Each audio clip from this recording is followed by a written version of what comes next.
kay dili ko anang pagapos. Sugdan na tong storya sa usa ka babay. Dako siyang pagmahay sa iyahang gilabay. Dito siya ni tagay, unya nangitag away. Ni syagit siya og peste giatay. Di kadawat siyang kahimtang kay iyang nakhitan. Giduwa-duwaan ra siya og giatikan. Lami kay labtikan kalimtan. Ali na dire kay ato ang ablihan ang 4 kantos. Di ko muantos sa imong kabastos kay dili ko santos. Gusto ko Let's wander La Union's Tangadan Falls. The perfect side trip after surfing the waves. Hike along the scenic trail and be greeted by the majestic 50-foot falls. Whoa! The best part? A dip in its cool, refreshing waters. Seek more thrills in La Union. Let's wander the 100 islands of Pangasinan. 124 to be exact. Each with their own hidden secrets to be explored. The islands are connected by the Lingayen Gulf, and bridges, and even zip lines that let you fly from one island to the next. Woohoo! There's hundreds of adventures to dive into when there's 100 islands to explore. Let's wander the Ilocos Norte sand dunes. If you want to get down and dirty, this paradise is thirsty for adventure. Just choose your ride and rush through landscapes that are always changing.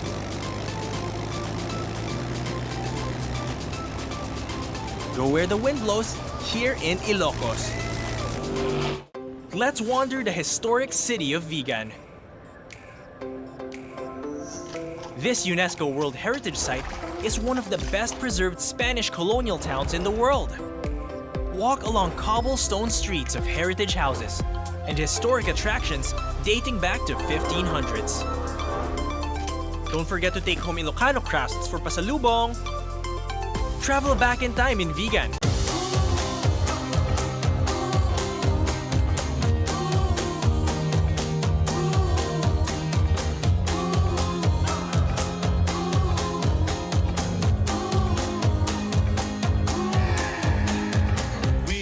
Keepers of the flame, sharing our hope so you can feel the same. We are the children of the light, keeping the whole fires burning bright. We'll make them see that this is our time. We got the love, we're gonna let it shine, bright enough to push back the dark, a fire raging from the smallest spark. Hold us up and we'll do something that will change the world. We'll define. We'll turn the shadow to light. We'll define. Now watch it light up the night. We'll define.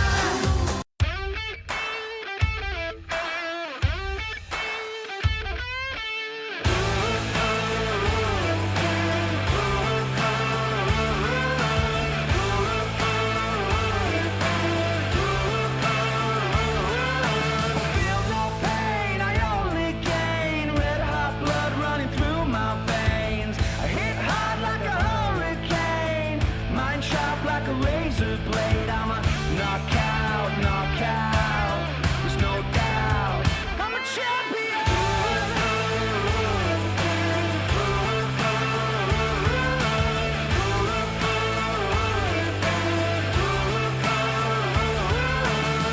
Got gold hanging from my neck, lion's pride lives in my chest. Ain't no man put me to the test, ain't no doubt that I'm the best. I'm a knockout.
WSL La Union International Pro 2024 is brought to you by Tingog Party List, House Speaker Martin Romualdez, and the Department of Tourism Region 1.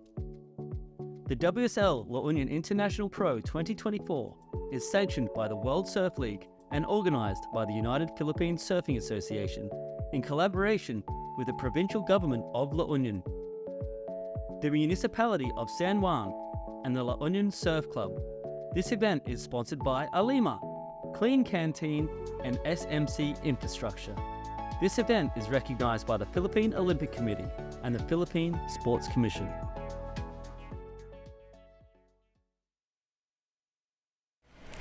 Good morning. It is finals day here at the La Union International Pro. We have the women's longboard QS 1000 out there. I'm True Starling, joined in the booth with Jerry Deegan. Good morning, Jerry. Good morning, True. Really looking forward to this. It's our final day of competition here in La Union, or LU like they call it. Yep. We've done the shortboards and we're going to see off the longboards today. Yeah, it looks like we may have Matt Chinoski down there with a bit of an event update and what we'll see throughout the day. Matt, what's going on? Okay, good. Oh, we may have had an issue there, but that's all right. We've got the women's semifinals out there to start this one off. Natsumi Teoka and Hiroka Yoshikawa. This is going to be a really nice semi-final, I think. Both Japanese surfers. Natsumi, she's really elegant. She's got a great, heat preparation. Hiroka, she has the little things dialed as well. And then semi-final number 2, we'll see Daisy Valdez and Kaede Inui, who is sister of Sakura and Taka. Correct. And I got to say I'm pretty excited about the Daisy one. It'll be really interesting to see if we can get a Filipina in the final. And I believe Matt the Waxhead is ready down there for a bit of an update on the surf. So down to you, Matt. We are here on finals day. The Waxhead reporting live. We have 2 to 3 foot perfect longboard waves out there right now. We're just after the low tide. Not as big a low tide as yesterday, but still it's going to take a long time for us to feel that tide coming up, if at all. We're going to start off with 30-minute semi-finals. Hiroka Yoshikawa up against Natsumi Teoka. Those 2 Japanese surfers will be vying for that opportunity to make it to the final. Then we're going to go into 35-minute finals. So women's semis, men's semis, women's final, men's finals. We should be done before the end of the day. Well, I think probably about lunchtime, give or take. We'll wait to see what the tide does. I'm looking forward to some quality longboarding. I think the key will be technical nose rides mixed with those clean transitions. No chop today, so we're going to have no hiccups in a perfect wave.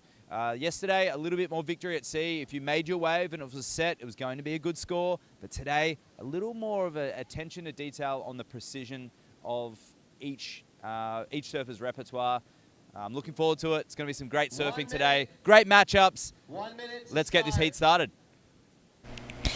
Thank you so much, Matt. We've had a great event so far. We saw Marama take out the men's QS yesterday, which I'm sure you felt pretty good about. Just super happy. You know, I've known that kid for a long, long time, and he's a great guy. And that's what I wanted. That's what the country wanted. I'm sure that's not what his competitor wanted, but nonetheless, we're all very, very happy with that result. And he's a gracious winner. You know, he's really a good sportsman. And yeah, that was epic. And the whole event's been fantastic. What we've had was almost the perfect swell window. It was smallish to start with, so we put the first few rounds of the longboard out there. Then as it got big and nice, you know, well, big and sort of nasty even, we put the shortboards out there. And now it's gotten back down to a more manageable size for the longboard. So I don't think you could really wish for better. Yeah, we've been really lucky, and even this morning there's still a little bit of swell, which is nice. It's clean. We can see there that is the event site. We've got all the judges up the top, and then there is the Vans umbrellas down the bottom covering some shade. And this is Natsumi straight off the bat on this one, wasting absolutely no time, and Hiroka up and out of that one behind her. That was interesting because she got up, I would say, during the hooter. She was paddling before the hooter, so her timing hopefully was perfect there. And they have given her a score. They're going to get a score for both of them. But yeah, that was a little risky, I thought. Yeah, it was a little bit risky. I was thinking, is she right up on the hooter or just enough after it? So we'll see where this score looks in as for Natsumi. But yeah, well and truly underway. And the conditions yesterday, we saw them start to get a little bit smaller. But this morning, I feel like, running the quarterfinals out yesterday, we're really capitalising the best of the conditions. That's thanks to Luke and Bonnie and the head. We have 2 head judges out there, one for the shortboard and one for the longboard, but everyone gets involved in the conversation, and I think that was a smart move. We've got really groomed, nice waves today. Had we had to run the quarterfinals this morning, there's essentially another 4 hours. And so I'm thinking if that was the case, the finals would be in the wind. So I think it was a pretty good decision, and every decision made so far has been pretty solid. And they did give Natsumi a 4.25. Obviously, she was up after the hooter or during the hooter. I don't know. We maybe need to ask Matt what the rule is about standing up during the hooter, but obviously that's okay. Yeah, so Natsumi timing it perfectly. And here we go. This is Hiroka Yoshikawa, locks in for a nice 5 to start this one off. Again, for another one, holding it for a little bit longer, and then Natsumi out the back, locking in, gets the 10 combination. Walking up her board there, steps back, and just not able to negotiate a completion there for Natsumi Taoka, but really nice wave sizes and looking waves for both. That looks fantastic. I'm wondering, because we got a really tight angle there, we couldn't see it. Look at this paddle battle. They're going berserk. Okay, who's got the longer arms? Seems to be Hiroka's probably got the inside running and maybe moving a little quicker there. Wow. They're like a couple of Formula One cars down the straight. Yeah, they are neck and neck pretty much right now. Hiroka maybe a little bit further out in front. And she's going to sit and say, I've got it. Yeah. So priority, I don't think, has been established yet. The little P on our screen hasn't shown up, but it looks like Hiroka thinks that she's gotten it, and she has. Yeah, that was a good manoeuvre. That's pretty clever. I guess they do want to go out a little further because they are drifting out. But she sat up to say to the judges or to the priority judge, here I am, this is where I'm going, and I'm sitting here, and I got here first. Yeah, well, those scores are in. 5.25 for Natsumi, a 4.75 for that last one of Hiroka. So she needs a 4.76 and is sitting in second right now. And this is the semifinals. One of these surfers will go into the final. And then in the next semifinal, we'll see Daisy Valdez and Kaede Inui. And one of those will meet whoever wins this heat. And there's a bit of a lump out the back there. The girls have seen it. Are they interested? No, they're not. That last wave, I don't know if we're going to see a replay. Because it's quite a tight angle, I was thinking of the one of Natsumi. She moved up for her 5, and it sort of left her a little bit up the top of the wave. So once it sort of shut down, she couldn't get around the section. Actually, she couldn't even make the wave. I'm wondering if she had been a little more patient, gone around the wave, there would have been some more meat on the wave, let's say, further inside. But, she got a 5.25, so it's a pretty good thing to get right at the start with less than 5 minutes down on the heat. Yeah, I think, we've seen both Natsumi and Hiroka lock in some good scores. But I feel like in semi-finals and even quarterfinals, it's going to be difficult to get through with a 10-point combination. You really want to get, 12 points and above, and that's minimum 2 6s. I would say minimum because, this is the pointy end. These are the girls and the boys in the next that really know what they're doing. They've gotten to this end for a reason. That's because they're the best surfers. I'd be thinking a 5.25 will not be there at the end of the and after 25 more minutes, and they'll be out there thinking the same thing, I'm sure. I'm thinking 7s and 8s, hopefully. That's the plan, and I think that's what they're going to need. Like I said, in the earlier rounds, yes, you could get away with it, but at the moment with only 2 surfers in the water and pretty nice waves, because I was watching the free surfing quite a lot, and there were some really nice waves. The girls are actually sitting a little wider now than where a lot of the free surfers were sitting. They were sitting further inside. But there's length of ride, there's potential points there, and yeah, I think you're right. We're going to need much more than a 5.25. Absolutely. Well, coming up after the women's semi-finals, we have Rogelio Jr. Esquivel and Rico Dumagin, who are actually best friends. They'll come up in semi-final number 1, so that's going to be a good heat to watch. I think we'll see some great surfing. And then semi-final number 2 is Joe Marie Ebueza. We saw him get a buzzer beater over Danny Widianto in the quarterfinals yesterday, and Kai Hamase putting on an absolute insane performance, getting a 9.5 on the last heat of the day. It was beautiful to watch. And so does that mean the women's we have 3 Japanese and 1 Filipino, and the men's will have 3 Filipinos and 1 Japanese? Yeah. Okay, interesting. And there is Natsumi up and riding, up to the nose there, quick 10. She lost a bit of pace there. Can she get back on it? She can't. That's a bit of a shame. She bit too much weight forward, would you think there? Probably bit off a bit more than she could choose. She maybe should have stuck to a 5, got the weight back and got further down the line. But she didn't have priority, so it was well worth having a dig. Yep, absolutely. That's the beauty of not having priority. There's no loss there for Natsumi, no consequences. So we'll see where that score comes in. I don't think it'll go into a top 2. And this is Hiroka having a paddle, goes straight to the nose, gets the 10, back to 5 combination.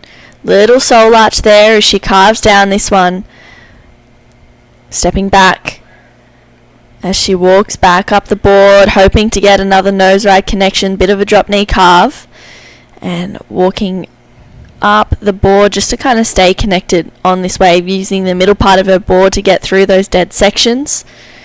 And another nice carve there for Hiroka. So that was a good wave. I really liked that wave. There was an interesting amount of cross stepping as well there in between. Couple of good nose rides. I wasn't a big wave, but I'm thinking I'm going to predict that it's going to be the best wave of the heat. Yeah, it was she surfed it really well. It was a smaller wave, but sometimes you can outsurf the waves and get some decent scores. So we'll see where Hiroka's locks in. Nice angle there. You get a bit of a look at how far away they are and how far they can run. Now at a higher tide, that wave will go further on the inside. There'll be another 30 or 40 metres away. So this morning they were taking off deeper than where Natsumi's sitting at the moment. Sometimes catching them all the way in. So, well more than 100-metre rides out here, even on a smallish day like today. Yeah, it's we saw the first few days of contest, maybe not the first day, but every other day after that. It was pretty solid. We had some big waves, and I think today it's perfect for the longboarders out there. It's dropped a little bit, it's clean, there's still a little bit of size, and like we heard from the Waxhead, there needs to be no mistakes this morning, and looks like a 6.25 for Hiroka Yoshikawa. That takes her straight up into the lead. Natsumi needing a 5.76 right now to get herself into first place. Yeah, which is, again, we talk about the time, 21 minutes to go. That's easy. You were out there on the big days, fighting for your life. What was it like? We'll have a quick look at this replay of this wave from Hiroka. So straight to a 10, which is really nice, and back to a 5. So she garnered a few points there. Nice little drop knee cut back, and there she's just getting through the inside section there, and some nice little cross-stepping action. Another little drop knee cutty.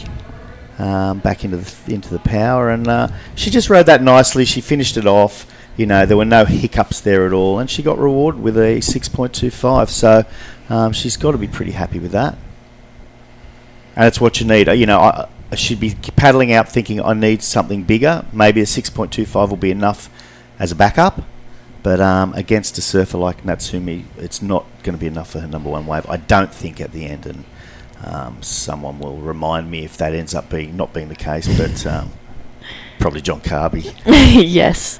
So what was it like when you were out there? It was pretty big and solid. And yeah, there was definitely moments where you were thinking you were getting lost out to sea, which, especially if you're free surfing, it's not a drama because you've got time to kind of regroup and figure out where to go. But in heats, you don't have that luxury. You have to really try and figure it out.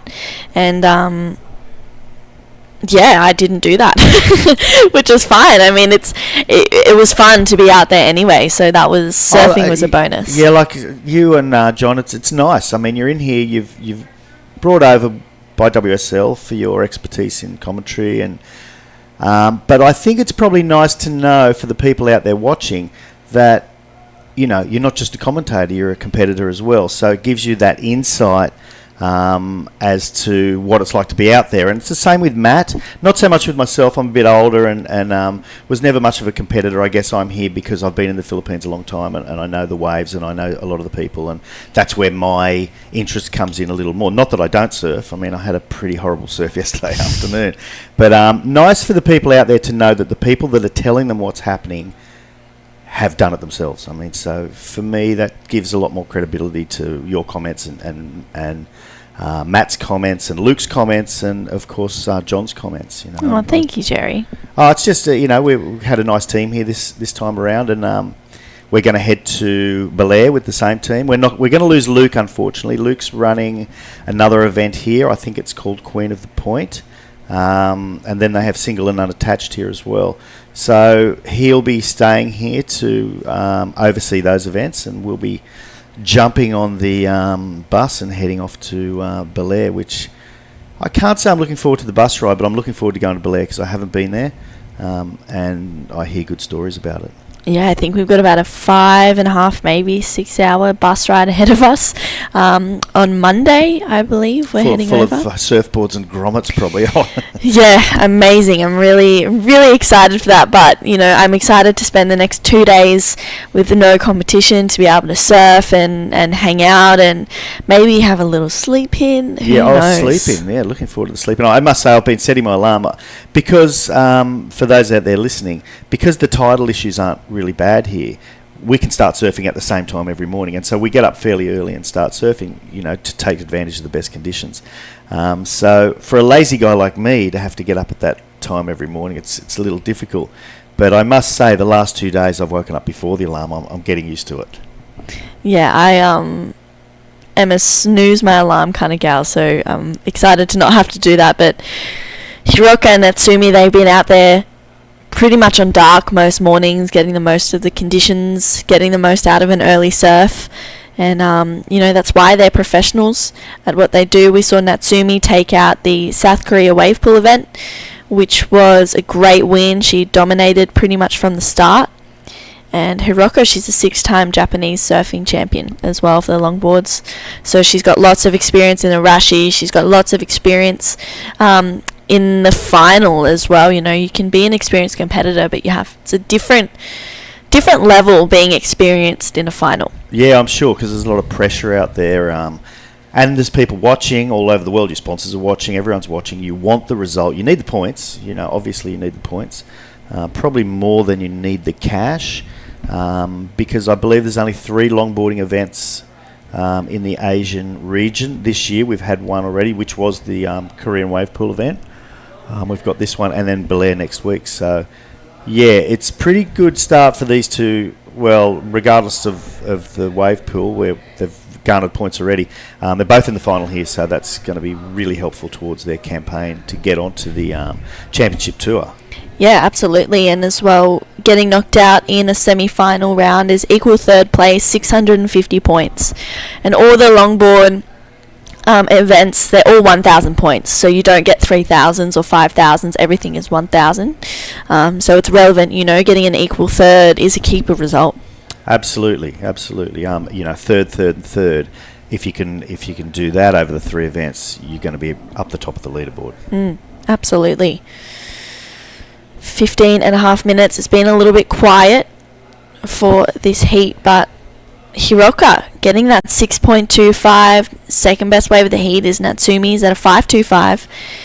And, Natsumi just showing patience right now. She's got priority.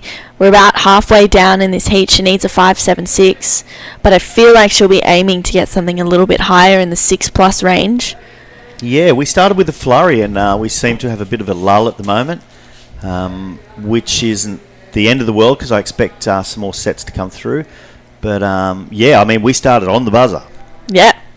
As on the buzzer as you can be. So on the buzzer, I was a little worried. Yes, absolutely. Yeah, there's been many time where I've seen people or fellow competitors surfing waves because they've thought that the heat started, and then they end up actually back in fourth priority or second priority or whatever that is. So, yeah, if you do that before the heat starts and you're paddling out, you go into last priority. Okay. Well, that's something to know.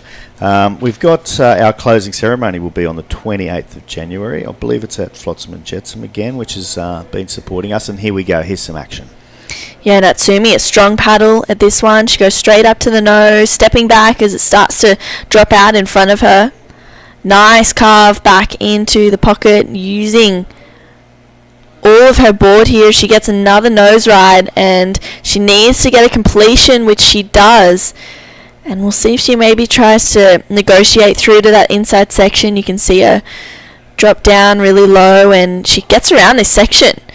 So will we see another few nose rides for Natsumi Teoka? It's a nice looking wave. It had a bit of size, bit of consequence.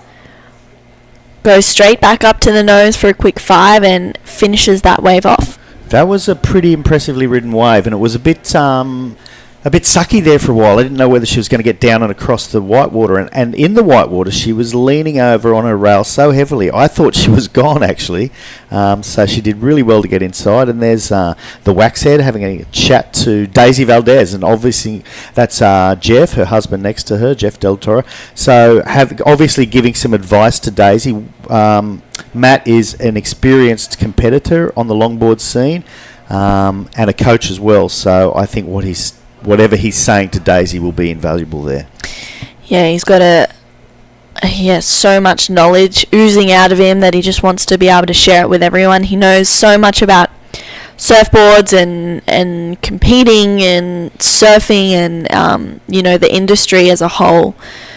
I asked him about fins yesterday, and I almost regretted asking him about fins because he's an expert and he knows exactly what's going on. Actually, he's got his own model fin. It's called the Waxhead something or other, if you guys want to look it up. But yeah, he told me more about fins than I thought there was to know about fins. It's pretty interesting.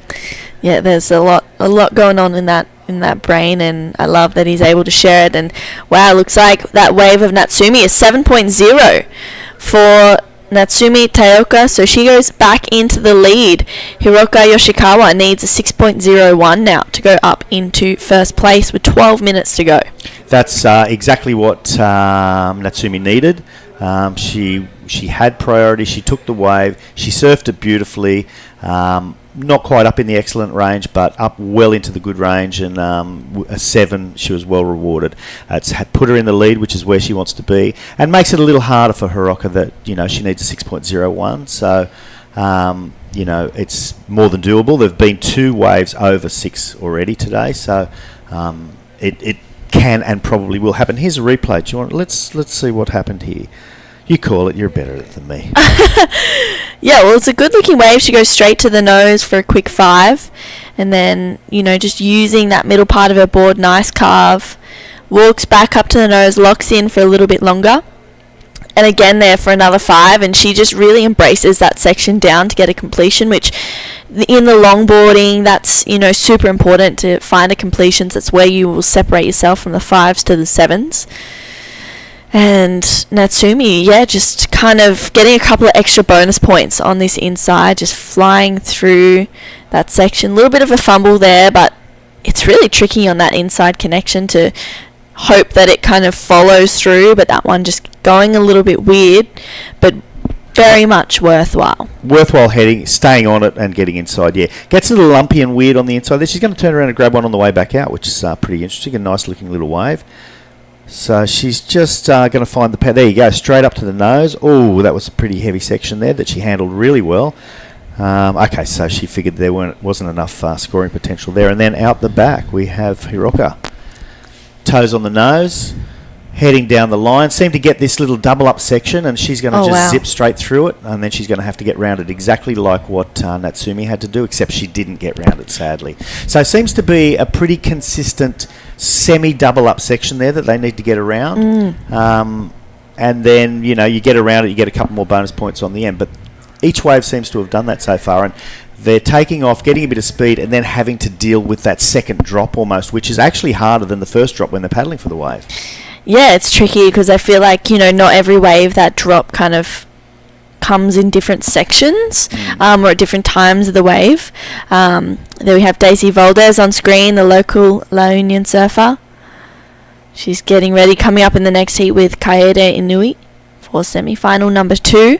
Either Daisy or Kaede will meet Natsumi or Hiroka, depending on who finds himself in the final in the next 9 minutes. So we've got a score for Hiroka, that last one of Natsumi, a 3.35. Hiroka needing a 6.01. And there it is, 6.25 goes back into the lead. 0.25 separating both Natsumi and Hiroka. Natsumi on the answer back. She needs a 5.5, locks in for a longer 5 there. And unfortunately... Oh, they're going to end up there together. Wow. Paddle battle will ensue. Oh, I think she said, I'm sorry. Yeah. Oh, dear. Okay. So hopefully no collisions between... No, they're heavy weapons, those. You do not want to get hit by one of them. A shortboard's bad enough, but these things are heavy. And I occasionally envy bodyboarders who, if they get hit by their board, it doesn't hurt too much. And exactly. Big hello to all my Cronulla bodyboarding friends. There's plenty of them out there that take on Shark Island and all the rest. Rizzo and Dave Ballard and Nugget and Wingnut and Dougie, all the boys. Purse, I don't want to miss out on any. Okay, so that was really interesting. It's been a real seesaw affair here. They keep overtaking each other, and look at the scores, 12.50 and a 12.25, so it's not going to get much closer than that. Yeah, it's a really close heat. I feel like both Natsumi and Hiroka have that really natural talent, that natural grace about them on the board. Longboarding criteria, style, flow and grace, as opposed to shortboarding, speed, power and flow. So really different.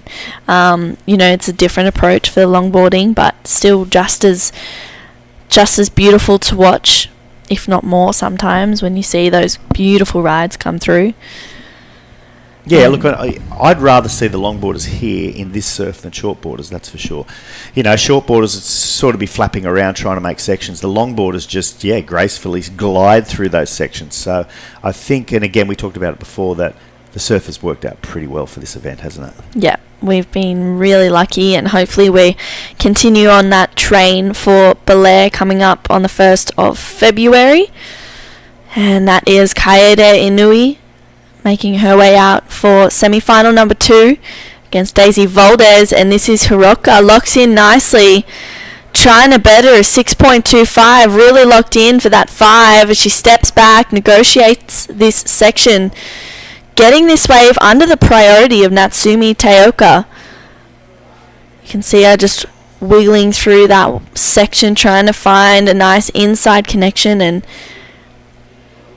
takes on this little bump here and she'll get out of there. So we'll see where that comes through for Hiroka. That was a really nice wave. And just before she took off there, they cut to Kaede on the beach. But I was going to say it's a bit odd that Hiroka is sitting so wide. But maybe she's identified the wide sets and decided she doesn't want to deal with that second section. And that was a really nice, well-ridden wave. There was no painful sections, there was no downtime. So I think she'll be rewarded there. I really liked that wave. Well, 6 minutes waiting on this score.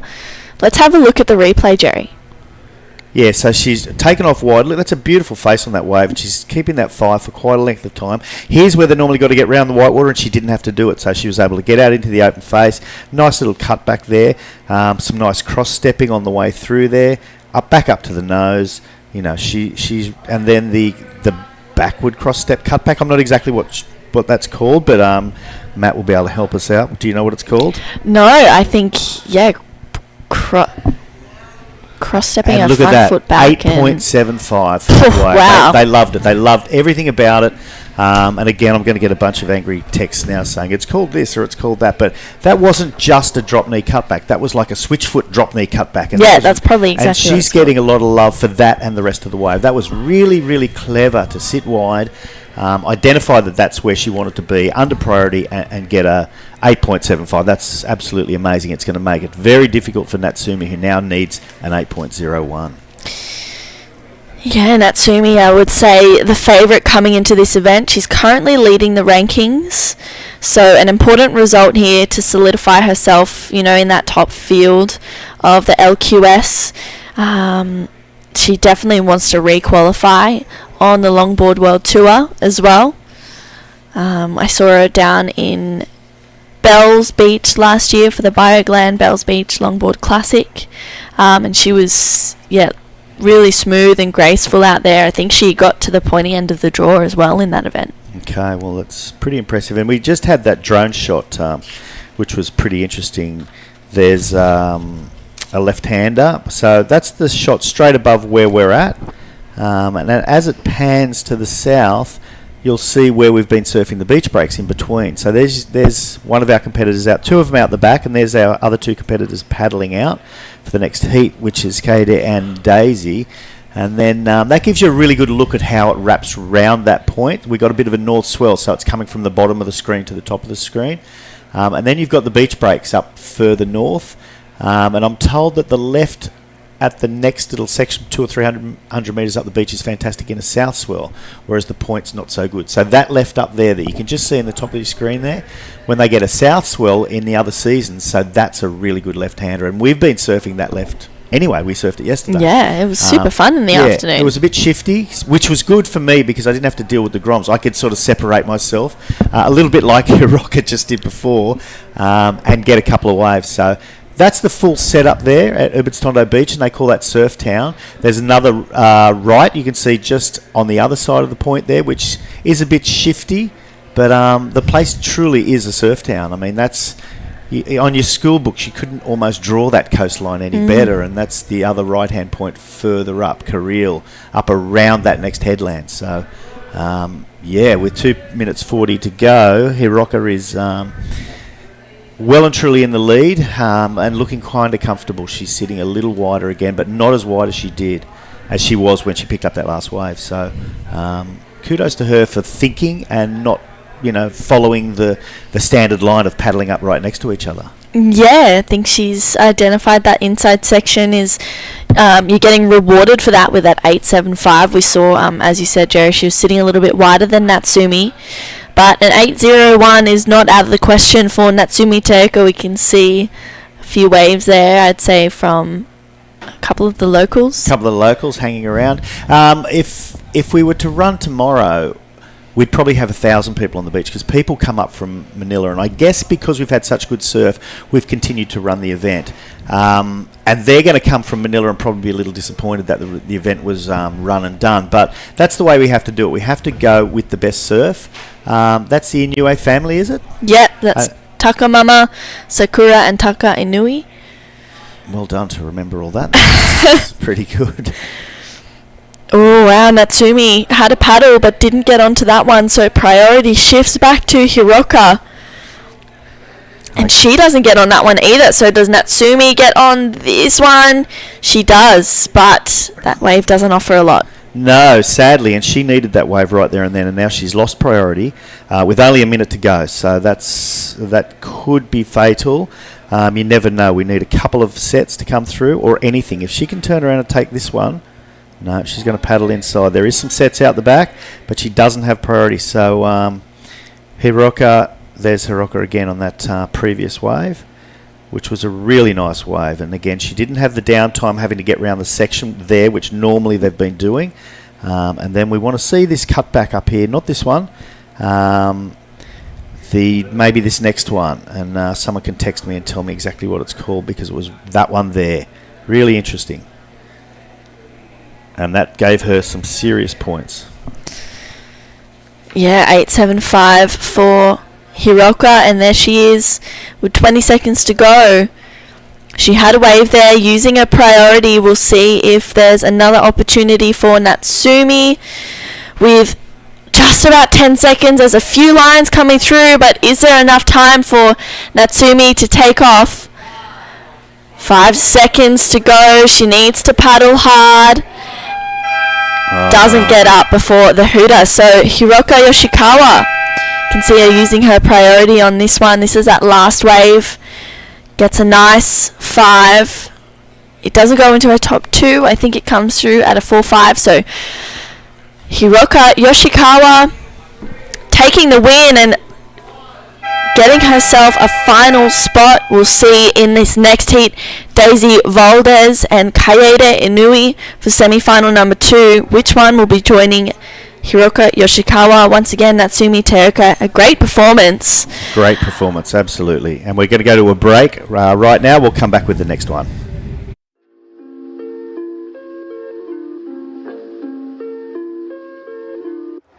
Cuatro cantos, di ko mo antos sa imong kabastos kay dili ko santos. Gusto kong tinuod nga gakos, bisag walay gastos kay dili ko anang paggapos. Cuatro cantos, di ko mo antos sa imong kabastos kay dili ko santos. Gusto kong tinuod nga gakos, bisag walay gastos kay dili ko anang paggapos.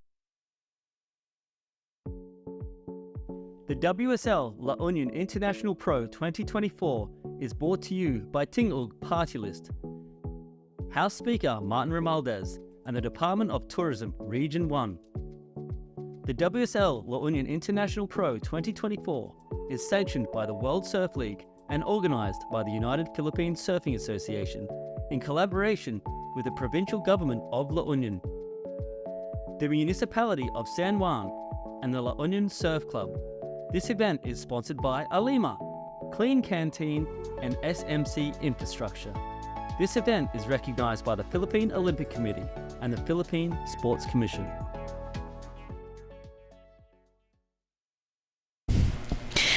Welcome back to La Union International Pro. We are into finals day of the LQS. We just saw Hiroka Yoshikawa take out that first semi-final. And right now we have Daisy Valdez and Kaede Inui out there. I'm True Starling, joined in the booth with John Carby. Good morning, John. Good morning.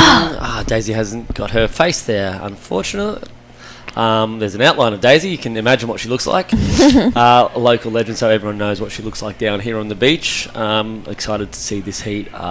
Daisy bowed out last year at this event in the semi-finals, so I'd love to see her get that little bit further into that next heat, because that's where she wants to be. That's where everyone down on the beach wants her to be.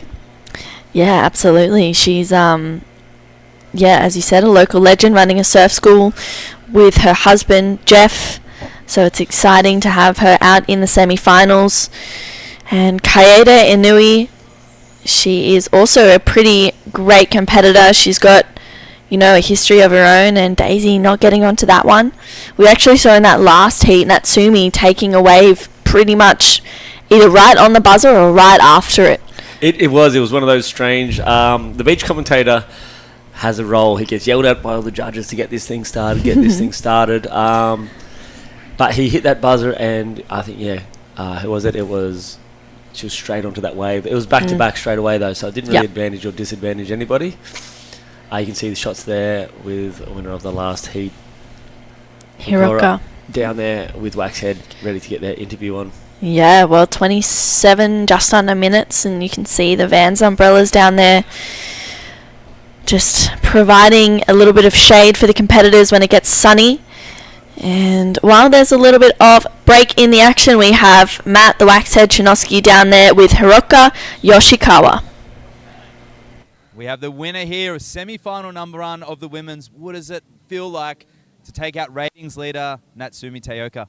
Oh, thank you. I was so excited. I'm so happy. And you didn't compete in Korea. This is going to be a great event for you to build up the leadings board. What is your plan this year? You trying to qualify for that world tour, or just take it event by event? Yeah, I just try each event. Yeah. And I noticed a board choice today. Do you want to inform everybody at home why you made the choice from the pintail to the square tail today? I chose different board today because the waves looks clean, still big, but the long ball. So I use white tail. it's good for nose sliding. And on those set waves, you're coming from behind the section. There's a big section coming. You're staying on the nose. I know what it feels like, but tell everyone else at home, what does it feel like to be on a big wave like that and look down on the front of the board? It looks like it's a little scary, but I just try and I just enjoy the waves. Well, the humble and stoked Hiroka here. She's going to be getting ready for that final. Do you think you'll change anything moving into that final? What's your preparation going to be? Just keep going. Yeah. All right. Well, we're right behind you, and I think a lot of people here. There's a loud noise of claps here. I think a few people are quite happy to see ratings leader get knocked out early. It's going to make things very interesting as we move forward in this event. Back to live action. Sorry, I didn't get to speak in Japanese. Sorry.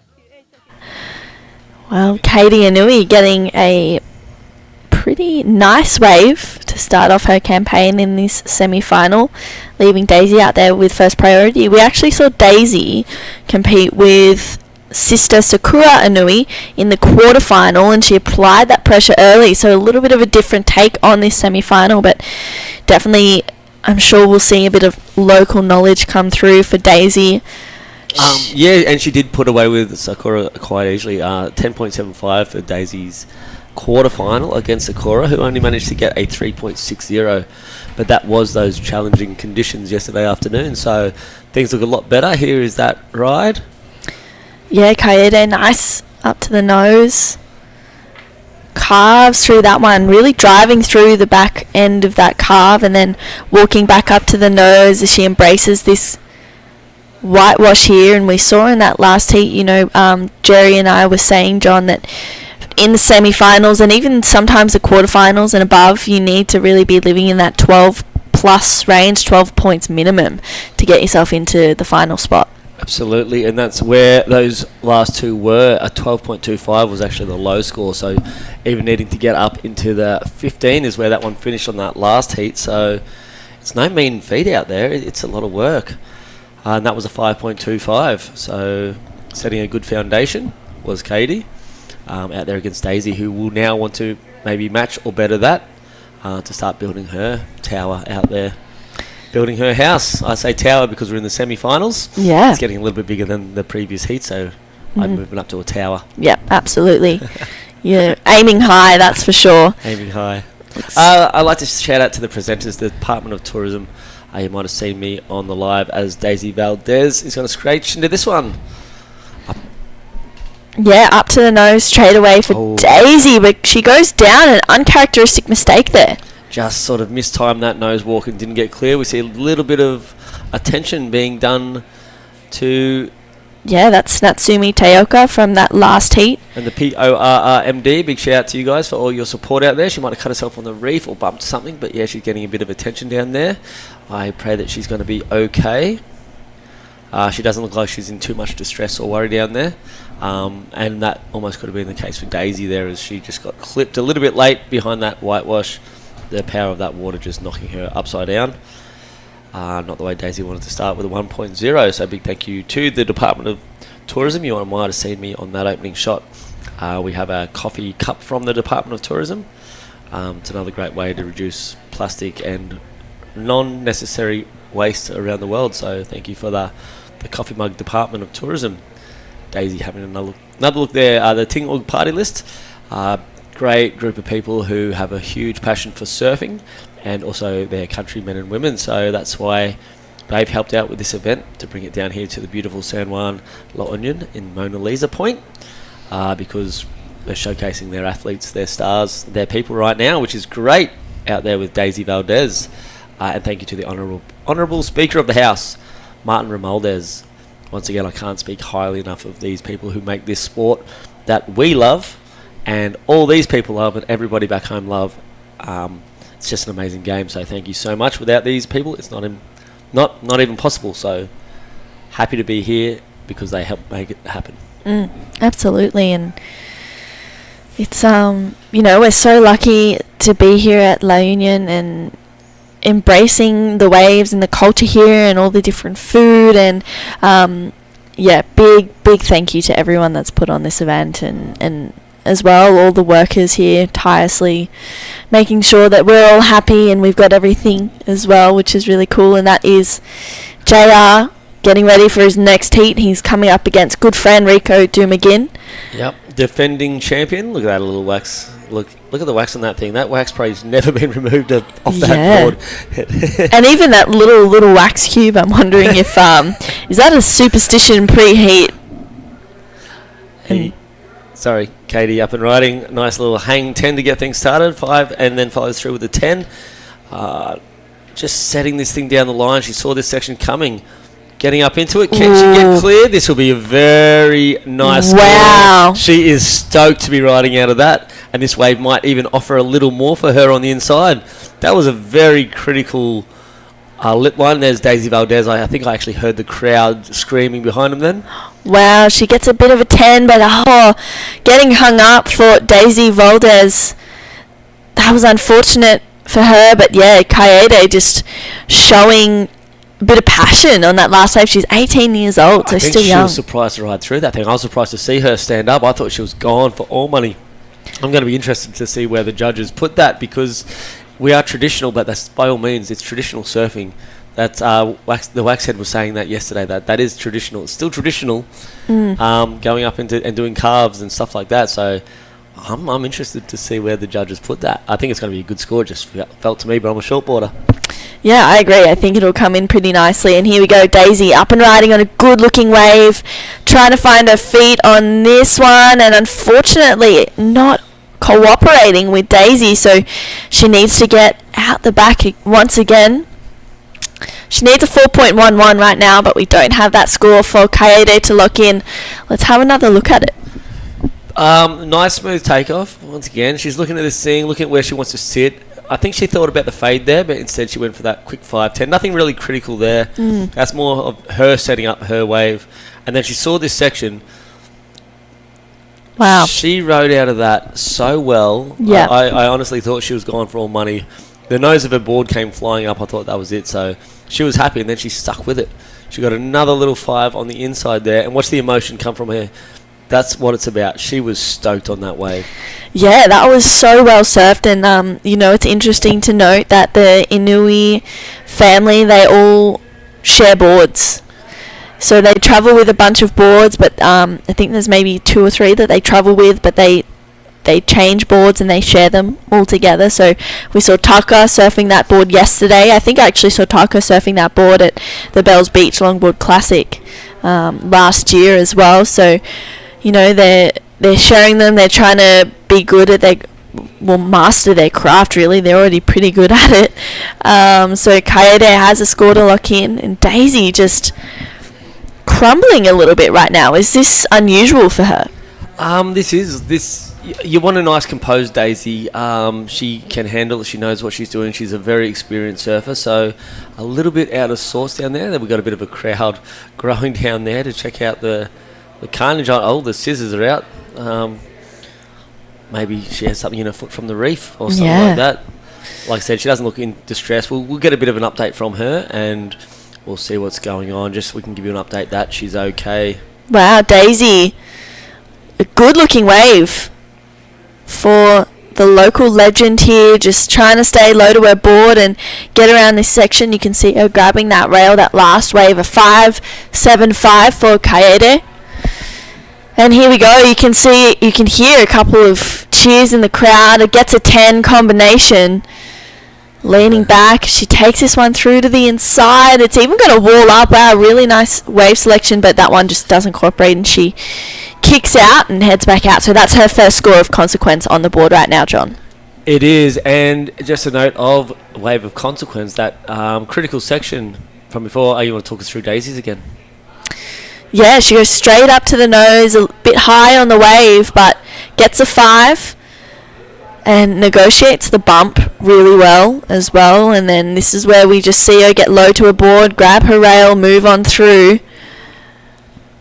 And you can see her get around this section. She gets a couple more nose rides. Walking up to the nose, couple of steps, gets the 10, back to 5. And redirects it back down the line, and then she'll kick out of this one. So scores to lock in for first real wave of Daisy Valdez, and we'll see where that comes in.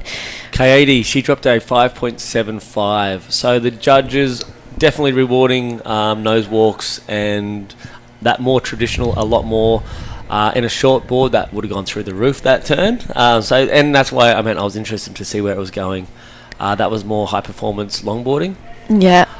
So really cool to see where the judges have been super consistent throughout the week. There's Daisy's husband, Jefferson. He'll be looking at the scores, looking at the updates. He wants to know before the beach commentator tells anyone. Yeah, well, 5.75 for this last wave of Daisy. That puts her back into this conversation with the heat. 15 minutes, Kaede gets a nice nose ride, flying down the line, and then she has to negotiate this whitewash section. Will she get around it? Looks like she might just do that. Walking back up the nose, gets another 5, but unfortunately goes down. That's such a shame because she did all the work to get past that foam ball section there. She kept composure. She looked smooth. This is what we didn't see out the back. She did a nice little long drawn out 5 there. Judge is going to like that. She opted away from that little foam climb, which is probably a great choice because she wouldn't have kept this speed that she managed to hold. The joy is there. She's not doing too much. She's not doing more than she needs to. She's just letting the board do the work. Up that 3/4 length of the board, a little bit more towards the nose and just carrying the speed through. And then it's really unfortunate that she goes over on that one because she did the hard work. Yeah, she did. It was, looking to be a good wave. It locks in at a 5. So if she had have been able to ride out of that nose ride at the end, then she probably would have been nudging in the 6s or bettering that 5.25. Yeah, definitely. Yeah, it would have been interesting to see what she would have got on the inside. So that nose ride at the top was a bit longer and a bit more critical than they have been. Judges showing that will get you as much score as a critical off the lip on the longboard. Yeah, absolutely. Style, flow, and grace for longboarding. I was about to say speed, power, and flow, but we're not. To. Well, yeah, no, I did. That's the. That was yesterday. That's automatic for me. That was yesterday. That was yesterday, but it's a new day. Style, flow, and grace, and we'll be crowning longboard champions today. It is finals day. We've got about 3 and a bit hours of surfing, and then we're done. Down on the beach. We saw JR waxing up. We can see Rico's approach. So JR wasn't in his jersey, just putting a bit of wax on. This is another 5 minutes down the line, and we can see Rico's got the music on. What do you reckon? He's listening to punk rock or more some easy listening stuff out there? Oh, that's a good one. I don't know. I'm going to go with punk rock. Punk rock, pumping himself up? Absolutely. Well, Daisy just coming unstuck on that one, unfortunately gets hung up. And she's going to be upset with that one also. That's a bit of a priority error. As you can see, Kaede moving back out past her to pick up priority. Daisy might be freed up a little bit here to take something on the inside though. That's her last wave wasn't a huge wave. It was one of those more mid-sized waves that sort of filled on the inside. And on that one she got the best.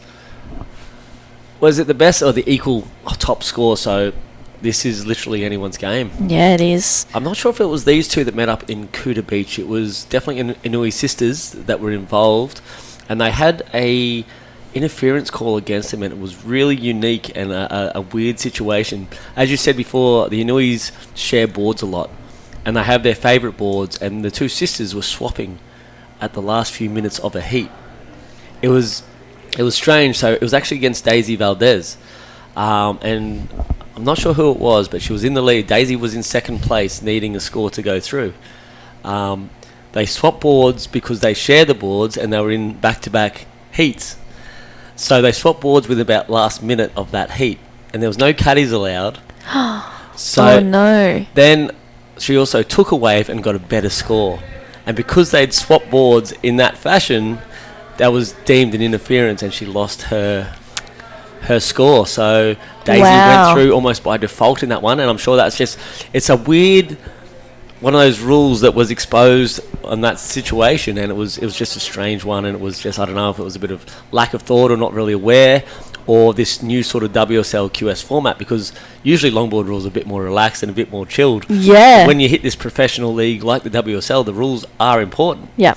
And can be used to advantages and all sorts of things. So it was a really interesting thing to watch. If you ever get to have a look at it, I think it was a semi-final number 2 in Kuta Beach last year, LQS. Wow, that's really interesting to note. It was really interesting, and I suggest if you're a surfer or you're learning to become a competitive surfer, it's these small rules and things you really need to pay attention to, because they can make or break a heat, which means they could make or break a final. Daisy Valdez sitting on the inside. I think she's a bit more comfortable under priority, Daisy, especially in her own lineup. Yeah, I felt the same yesterday. She was just catching a bunch of waves under priority and then capitalized on her priority as well when she kind of had a good foundation. And right now she's definitely in the heat. A 5.26 is not a big score that's required. So if Daisy can find herself on a good wave, we will, I'm sure, more than likely see the score. Here she goes, live action. Daisy Valdez walks straight up to the nose, and we'll come back with that. And we just see her, unfortunately, coming unstuck on that one. So we'll see if that is the score or not. A few little glitches in the camera there, but we did see her. I don't think there'll be much in that. She would have possibly got it 1-0 a nose walk, and then she rolled off the front of the board. So you can see probably her just off screen. There she is there. She didn't go that very far at all. So she'll race back out, 9 minutes, 30 seconds. Looking for a 5.26. Kaedi looking to throw away her 5.25. Yeah, well, up next we have the men's semi-finals. JR Esquivel taking on Rico Dumagin, the best friends, meeting in the semi-finals. In semi-2, Jo Marie Ebueza takes on Kai Hamase. Jo Marie getting a buzzer beater against Danny Widianto in the quarterfinals yesterday, and Kai putting on a real classy performance for the last heat of the day, getting a 9.5 and an 8. It was beautiful to watch. And here we go. This is Kaede up and riding. Nice stretch 5. You can see her just extending her front leg and then walking through this one. Goes up and over this section and gets a ride out. So we'll see if that betters a 5.25. I think the last one that she got similar to this was a 5.75. What do you think? That was very similar. Pretty similar, yeah. I think maybe the wave wasn't as big as the last one from memory, but I think she hit the lip a little bit less critical, but it was a lot smoother. Yeah. So there's a lot to take into account for the judges there. Was the 5 at the start the same? It was a bit more stretched out, like you said. Was it longer, though? That's going to be really interesting again. I love this game. I love it because there's so much that's the same, and the judges have to sort of split hairs to see where scores go. It would have been awesome if that had been Daisy, because then they would have really had to figure it out. Yeah, absolutely. A 6.5. So it was the difference. It was a lot smoother. She didn't hit the lip and go down and get exploded and grab the rail. She actually did it a lot more, what are we going to use, that style and grace. So definitely the criteria shining through on that one. Speed, power, and what is it? Style, flow, and grace. There we go. There's that stretched out 5. There we go. That's a nice nose ride. And I agree. I think she attacked this section a little bit more elegantly. Yeah, there it is. She didn't touch the board, where on the other one she had to get down. She had to get gritty, so very, very exciting. There we are. So it was just a few scratches down there. Natsumi, she just cut her feet on the thing. Nothing too serious, as we said. Just a few scratches probably coming up the reef. Or maybe she left everything out there in the line and maybe got a little bit too close on one of her rides. So easy to hurt yourself when you're in there about amongst the reef. I suggest if you ever do cut yourself on the reef, just make sure you do treat it with a bit of betadine or something like that. You don't want to get a tropical infection in a place like this, because it can be pretty gnarly. Yeah. And you don't want to ruin your entire holiday when you could have looked after yourself in the first few moments of that incident. I'd like to say a special thank you also to the La Union Governor, Rafi Ortega. Really good. I met her here last year. She's an absolute legend and runs this town really well. The Department of Region 1 Regional Director Jeff Ortega, he was here yesterday. We had him on screen. Superstar of a man, just good fun also. And avid surfer himself, and also the San Juan Mayor, Arturo Valdriz. Look at the people down there on the beach. I see some Indonesians. It looks like an Indonesian nest right there. Some great people. Indonesians? Maybe. I think that might have been Susan. Yeah, I think I might have been completely wrong. Again, Daisy Valdez up and running. Yeah, walks up to the nose patiently, gets that quick 5, carves through this one, waiting for this section to offer a little bit more nose ride time. Can see her get low here, trying to get through. She needs a 6.51, and first indications doesn't look like it's going to be that. It's always hard to watch when a surfer sort of makes all that work. She's lost about 30 to 40 metres just in trying to stay on a wave that offered no more fruit or any more goodies. So that is going to be absolutely tricky. Just wondering who is going to meet up in the finals here. Yeah, well, Hiroka Yoshikawa taking out that last semi-final. So Is it going to be Kaede or is it going to be Daisy? There's 5 minutes. It's getting hot in here. Can Daisy get to that place where we end up with another Filipino in the final? Because we're guaranteed to get one of the males through. We have 2 Filipinos in the next heat and then a Filipino versus Japanese. So we're guaranteed a Filipino in the men's. We're not guaranteed anything at this point with Daisy needing. She dropped to 4.10. She's now needing a 6.51 because of that 6.5 that Kaede dropped. So, I love it. I love this place. It's getting exciting. The last 5 minutes of this one, we're coming down to the wire, and Daisy making her way out. I feel like this is a moment where Kaede, she can't make too many mistakes right now. This is where that priority game comes into play. She's 18 years old, right? So experience, this is where you learn experience. Hopefully she learns it by holding priority and doing the right things. The other way to learn is doing the wrong things. So hopefully she's in that position where she can learn the right way. 4 minutes remaining. She's looking at a watch there, so she is very aware of time. What, do you wear a watch or you don't wear a watch? I wear a watch. You wear a watch? Yep, I'm a watch gal. I brought my watch over here and found out it was dead by the time I got here. It's something I also generally recommend as a coach because you don't know what's going to happen out there in the water. If there's a glitch in the technology or the microphones or the sound system or a brownout, as they call them here, a blackout, you're not going to get an update. Yeah. So you need to be in control of what you can control, and time is a very easy thing to control on your wrist. Absolutely. Well, that looks like Rico Dumagin making his way out for this next semi-final with best friend JR Esquivel. I feel like that's going to be a really good semi-final between the two of them. I think this whole entire semi-final lineup from women's to men's is just an incredible display of Asian surfing. It's so exciting. There's her husband down there. They've got this coaching system. See the whistle on his neck. So he will be telling her where he thinks she should be by that whistle and blasting that whistle around his neck. You can't really see the whistle, but around that neck is a whistle. Yeah, wow. And he'll blow that whistle and sort of give her an insight to where he thinks she needs to sit. Wow, that's really interesting. It is really interesting. And these two know each other really well, obviously being husband and wife. So yes, yeah, they can tell. Very, very cool. Yeah. And the power. How hard he blows. If it's I'm an aggressive whistle. I'm not sure of the intricates of it, but all I know is this whistle Jeez. I've seen it a few times now with their juniors across some of the national events. So bit of telepathy there. That's something going on. Yeah, that's pretty cool. Yeah, so that's what he's doing there with the whistle. Yeah. I think if my coach or anyone that was there ever did that to me, I'd say that thing needs to go in the bin. Absolutely. Please don't draw any more attention to me than there already is. Yeah. Yeah. Well, 2 minutes remaining, and Kaede with the win right now, a 6.5 and a 5.75, but Daisy needing a 6.51. Getting to the pointy end. Oh, yeah, it's getting tight between the two women out there right now. 18 years old is Kaede, and local legend of Daisy Valdez. I think she's in her 30s. I'm not going to go too revealing with the age there, but Daisy is definitely... Wow. It's 1 minute...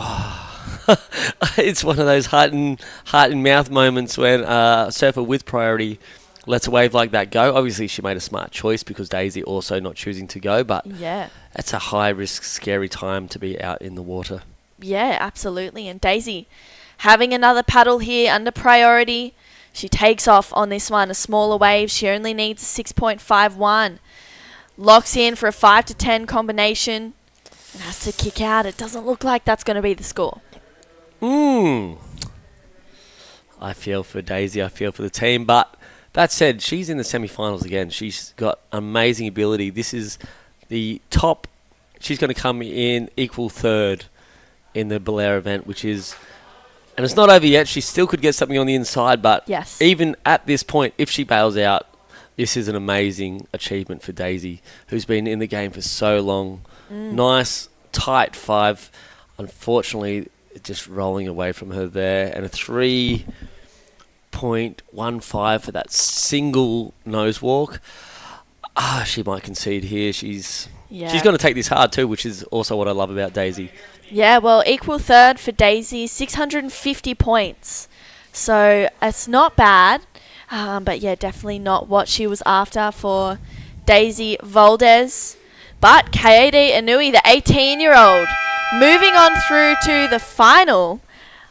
And she'll be taking on Hiroka Yoshikawa. So the women's longboard QS finalists have been determined. We've got 2 heats, and then we'll have the men's determined out there. We have JR Esquivel and taking on best friend Rico Dumagin, which is going to be a super exciting semi-final. And the next one, we'll see Jo Marie Ebueza and Kai Hamase. Don't go anywhere. We'll be right back after this quick break. Let's wander La Union's Tangadan Falls. The perfect side trip after surfing the waves. Hike along the scenic trail and be greeted by the majestic 50-foot falls. Whoa! The best part? A dip in its cool, refreshing waters. Seek more thrills in La Union. Let's wander the 100 islands of Pangasinan. 124 to be exact. Each with their own hidden secrets to be explored. The islands are connected by the Lingayen Gulf, and bridges, and even zip lines that let you fly from one island to the next. Woohoo! There's hundreds of adventures to dive into when there's 100 islands to explore. Welcome back, WSL La Union Pro. We are straight into the men's semi-final number 1. JR Esquivel and Rico Dumaguin out there right now. Matt Chinosky joining you in the call with Luke Landrigan. Luke, you know both these surfers personally, travelled with them, seen them grow up. Best friends. Yeah, morning everyone. Waves got bigger. Yeah, JR and Rico. JR riding a different board compared to Rico's board. Would you want to tell us a bit more about? Here we go, Surfer in blue, straight in the nose. So this is Rico opening his account, opening nose right nose. He's going to have to bring some fireworks to beat the defending champ and also World Tour competitor JR Esquivel. He's riding the Zamora bandwagon model, which is a name that we give anything that's taking after a trend, and the bandwagon. So you can imagine fans that follow a band, they're jumping on that wagon, supporting that band, and that's what that model is. A lot of the surfers running those wide tails and wider noses, taking after Michael Takayama. Kai Salas is doing a very similar interpretation, a little more foiled, little narrower noses, and obviously Kai Salas taking out the 2023 World Longboard titles. I'm the Waxhead. This is Luke Landrigan joining us for the call this morning, and there we see a stoked Kaede Inui, and she took out Daisy Valdez, but not without a fight. Daisy had some great waves, and she was looking like the favourite in that heat, but unable to capitalise on that exchange towards the end, Luke. Yeah, that's unfortunate. She got the waves. I think she wasn't on the best waves out there. She was a bit lost to start with, and I thought she was going to fight back, but yep, that's competition, that's surfing, and I'm sure she'll be looking forward to the comp in Belair. Yeah, so this is the first event of 2 in the Philippines tour at the moment. We have the Belair international event coming up next week, and that's on the other side of the island, so that'll be a QS 3000 and the longboard QS as well. So that'll be the 3rd QS event for longboarding in the region, and that'll go towards points for this year's World Tour. And then there's whispers of perhaps even a 4th. Are you aware of any of those, Luke? I know, I've heard somewhere. that Yeah. there's going to be a fourth one, hopefully. I'm hoping, because it's fantastic for these surfers to have that competition, and it's sustainable for the long term, especially if we have it in different countries, perhaps like Indo. We've had one in Korea, and Philippines, of course, having these two events. And we are here at Mona Lisa Point, San Juan La Union, and some great longboard waves this morning. And we ran through to the quarterfinals last night. It was very windy, but very contestable. And here we have JR, who's opened up the 475, and he's on a Thomas Beckson pintail. That's the board he's been riding last few days. It's a more of a speed shape type board he had made for Bells Beach, but catching back up with Rico right now. Rico had some great free surfing waves before the event today. Nice flow, and looked like he'd worked out the lineup really well, and goes incomplete on that one. So both surfers a few wobbles to start this one off, Luke. Yeah, I think it's because of the low tide. There's that section there that jacks up on that ledge there, just before it hits the shoulder. And JR locks in a 475, and Rico locks in a 465. So nothing major just yet, and we have 25 minutes left. So there's a lot of time left for these surfers. And this amazing event that's hosted us here this week, we've seen an array of conditions from 2 to 3 feet. Really nice longboard waves through to really solid 6 foot plus for the QS as well. Some amazing performances with Kian Martin, the Swedish-Indonesian surfer, going down to John Mark Tukong from Siargao, the Filipino who does have that Challenger Series experience. Got knocked off both of those surfers, and they'll be soaring up the rankings, looking for a great result in Belair at the 3000. But on the longboard side of the draw, JR doesn't need the points. He's here for the fun and the glory, and a nice opening nose ride, staying high on that wave. Really nice pace and tempo. And I can hear Tommy Guerrero's Soul Miner playing in the background. That, of course, is a song that was popularized in the Seedling Surf movie by Thomas Campbell. And there's another cross step up to the nose. Can't help but feel how matched this music is to JR's performance out there. Carving, turns, and that one is a performance single fin. It is of the weight requirements for the longboards. The boards don't have to have single fins, but he's opting for the single fin out there with the edge. That was just another effortless surfing by Yeah. JR. So you think, Matt, that if he changes his fins and makes it a 2+1, will he have a different style? Yeah, I think it will. I think it would create less of those transitional moves, and he'd have to be really using those side fins. Often with side fins, if you don't use them, you end up having to you bog through the turns. And if you are using them, you'll get a lot of projection and a lot of spray and a lot of drive from those side fins. But if you have them there and you're not using them, that's when a lot of single fin style surfers actually get in the way of those little transition to ankles, knees. We're going to go down to Camille and catch up with Kaidi Inui. And we are live. I am here with 18-year-old Kaide Inoue from Japan, who is going to the finals. So that finals was pretty intense. You went against La Union's champion Daisy Valdez. How do you feel that you were the one who won that heat against Daisy?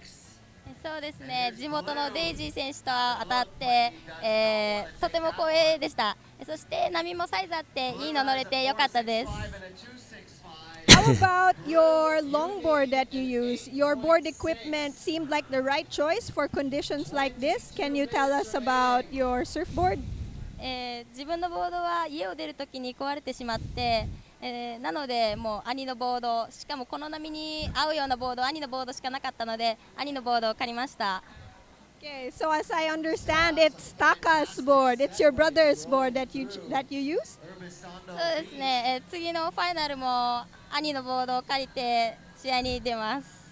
Okay, so yes, congratulations again, Kaide, and yeah, say a message. 皆さん応援ありがとうございます。初ファイナル、最後まで全力で頑張りたいと思います。応援よろしくお願いします。Okay, one more heat to go. Perhaps the most important heat for her performance and her career here in La Union. So yes, best of luck to you. Can't wait to see you out there. Thank you. Thank you. Thinking back to last year, that was the Inuis had an interference call in the semi-finals, and it was with Daisy Valdez down there at Kuta Beach. So Daisy was in the heat surfing. The two sisters, Sakura and Kaidi, they swapped boards and swapped a watch as well. In the semifinals, that In happened, or the semi-final. quarters? Was it the quarters? I think the quarters, yeah. In the finals day, anyway. Yeah. And both those surfers actually were, disqualified. And we had a priority interference. Priority interference, yeah. Yeah, I think it was priority interference. And Daisy got through on Daisy made it through to the semi-finals with that complication, and nice to see the Inuis, at least one of them, going all the way. Tucker, surfing with a foot injury, he would have been a favourite coming into this event, was unable to capitalise on any momentum that he was carrying, and unfortunately went down. So he's way down the rankings at this stage, but JR with an 8.5 for this wave, and it was the tempo, the flow, the combination of manoeuvres. You can see engaging the rail there, full engaged bottom turn, nice hang 10, and pulling back from the driving power carves of the last few days with the bigger waves. JR a more relaxed approach this morning, didn't put a foot wrong, and I think the major combo of those points was that outside section with that big bottom turn straight up into that hang 10. But one of the hallmarks of JR surfing out here in particular is he's able to finish most of his waves. I see a lot of the surfers do good work on the outside, and they get to the inside and they go incomplete. Here we go. Here's JR's fourth wave. Wow. Straight to the nose, and then just waiting for this. Oh, that was a big section. So, if you were to advise JR, how would he make that 8.5 into the high 9? Will he need to put a hang 10 in there for sure? Right? It's not necessarily about doing the tricks as such. He surfed that wave excellently, gets the 8.5, and you see it's a disjointed lineup right now. So to get a higher wave in the 9s and 10s, the wave really does have to cooperate, and you have to make the wave the star. You have to match your surfing with the wave and ultimately fit that board into the critical section, make the judges' jaws drop. In that case, there was a few moments where I was like, wow, that was a great bottom turn, that was a great nose ride. And if you can combine those elements progressively throughout the wave 2, 3, 4 times, you're going to go close to that 10, and it has to be obviously hands down the best wave of the event. So I would say a bigger wave will be closer to going to 9, 9.5, a 10, but it's going to have to be a super critical nose ride on the outside section, a searing carve, and just utilizing the length of the board. It won't just be from one nose ride, it'll be that combo on a bigger wave. I don't think he could have done much more to juice that 8.5, and he's surfing that board, I think, in waves that were not necessarily designed to be surfed out here. It was designed for Bells Beach. Yep. And perhaps 4 to 6 foot. In hindsight, he possibly should have ridden that in El Salvador. El Salvador, yeah. Being That's a what he right-hand said point, too. quite similar to what we have right now. And that El Salvador was not overly pockety. It wasn't a big bowl. It didn't have super critical sections. And we talk back to the World Longboard Tour. That's where we're referencing El Salvador. That was stop 3 back then in September. And it was the last event of that world tour, and he got enough points just to jump into Malibu, but just scraped in at the end. But he was on a board that was able to get him back into the pocket a lot more and get critical. It's just the nose rider that he was riding was kind of, well, it wasn't kind of, it was too obtrusive. It wasn't allowing critical surfing, and the judges agreed. Yep. So next, in the next heat, we have Jo Marie Bueza against Kai Hamase. This will be Jo Marie's biggest heat of his life. Yeah, another goofy natural foot battle. And Kai is a very, very strong, stylish Japanese surfer, and Jo Marie, a local boy, has been one of our team for the national tour, and he's been surfing a lot of international events, but this is so far his biggest accomplishment. And here we go, surfer in blue, Rico Dumagin on hang 5 and goes back to the 5. A nice stylish carve on that Zamora, and behind him is JR Esquivel, and JR gets off that wave, and Rico stays with this, waiting for the inside to stand up. There you go, another 5, and he just falls on that end section. And that's what I was referring to. I know a lot of these guys know which wave to take off on, but when I am observing from the beach, I'm noticing a lot of them do go incomplete. And I can't help but notice the amount of leg ropes being used in this event as well, which is really surprising because this is their local spot. They shouldn't be falling off. True. And I know it's not in my mind when I'm out there without a leg rope. Falling off's not an option. I don't even know this spot. I've surfed it 10 times. But the way I approach the wave is a little different. I haven't fallen off yet, but I haven't surfed it, in sizable conditions yet. Is that something you see often, the surfers jumping off their boards at the end of the wave? Yeah, most of the time. Got to they tune do. that one in, Luke. That's what we'll work on next. Yeah. And I heard you surfed this spot yesterday on the Bluebird. I did. A McTavish Bluebird. And it feels like a board that I had in Bali many, many years ago. So Bob McTavish transitioning from the longboards down to the shortboards. The Bluebird was a staple of his career throughout the 70s, that Bluebird swallow. Literally a Bluebird logo on the chest, on the center of the board. And that's a 70s style single fin of the flyer. Thank you, Luke. Beautiful yellow tint, glassed by Bill McLean, and down there in Byron Bay. And Bob has been here to the Philippines. Loved it. I'd love to see him get back here. And the local guys down there at a beautiful right-hand point break, just 2 bays to the south, talk about 2 Noosa 66 models that were here, a 10-foot and a 9-foot 6, and it really was some of the first logs that were in this area. And a couple of people have mentioned it to me. Oh, we had these 2 Noosa 66 boards here. Someone had left them here. And I've seen a bunch of fireballs before too. Yep. The one with the flames. That's it. That's So- more of a high performance. Was it a 2+1? Yeah, 2+1 model, and they're making a resurgence. Those boards, actually, McTavish will be doing a rerun of those. Do you still ride 2+1s? At times, I just have so many mid-lengths and short boards, guns as well, that speed-shaped longboards. So I've actually only have had very few 2+1s in my whole life. When you say speed-shaped longboards, it's along the lines of what JR's riding. but a single fin. Mostly single fins, yeah. Yeah. And a pintail too. Rounded pintail, yeah. I have had 2+1s. I enjoy them, but use it or lose it. That's what I said earlier about the side fins. If you don't intend on using the side fins and engaging the rail, if you don't intend on really driving off those side fins, no point having them. And for me, often picking waves that I can accentuate the glide, I don't particularly need them. And here goes JR, single fin with a board with edge, that nice crisp bottom turn. Elegant footwork on the open wall here of La Union. See, pedals all the way back, that section getting ahead of him.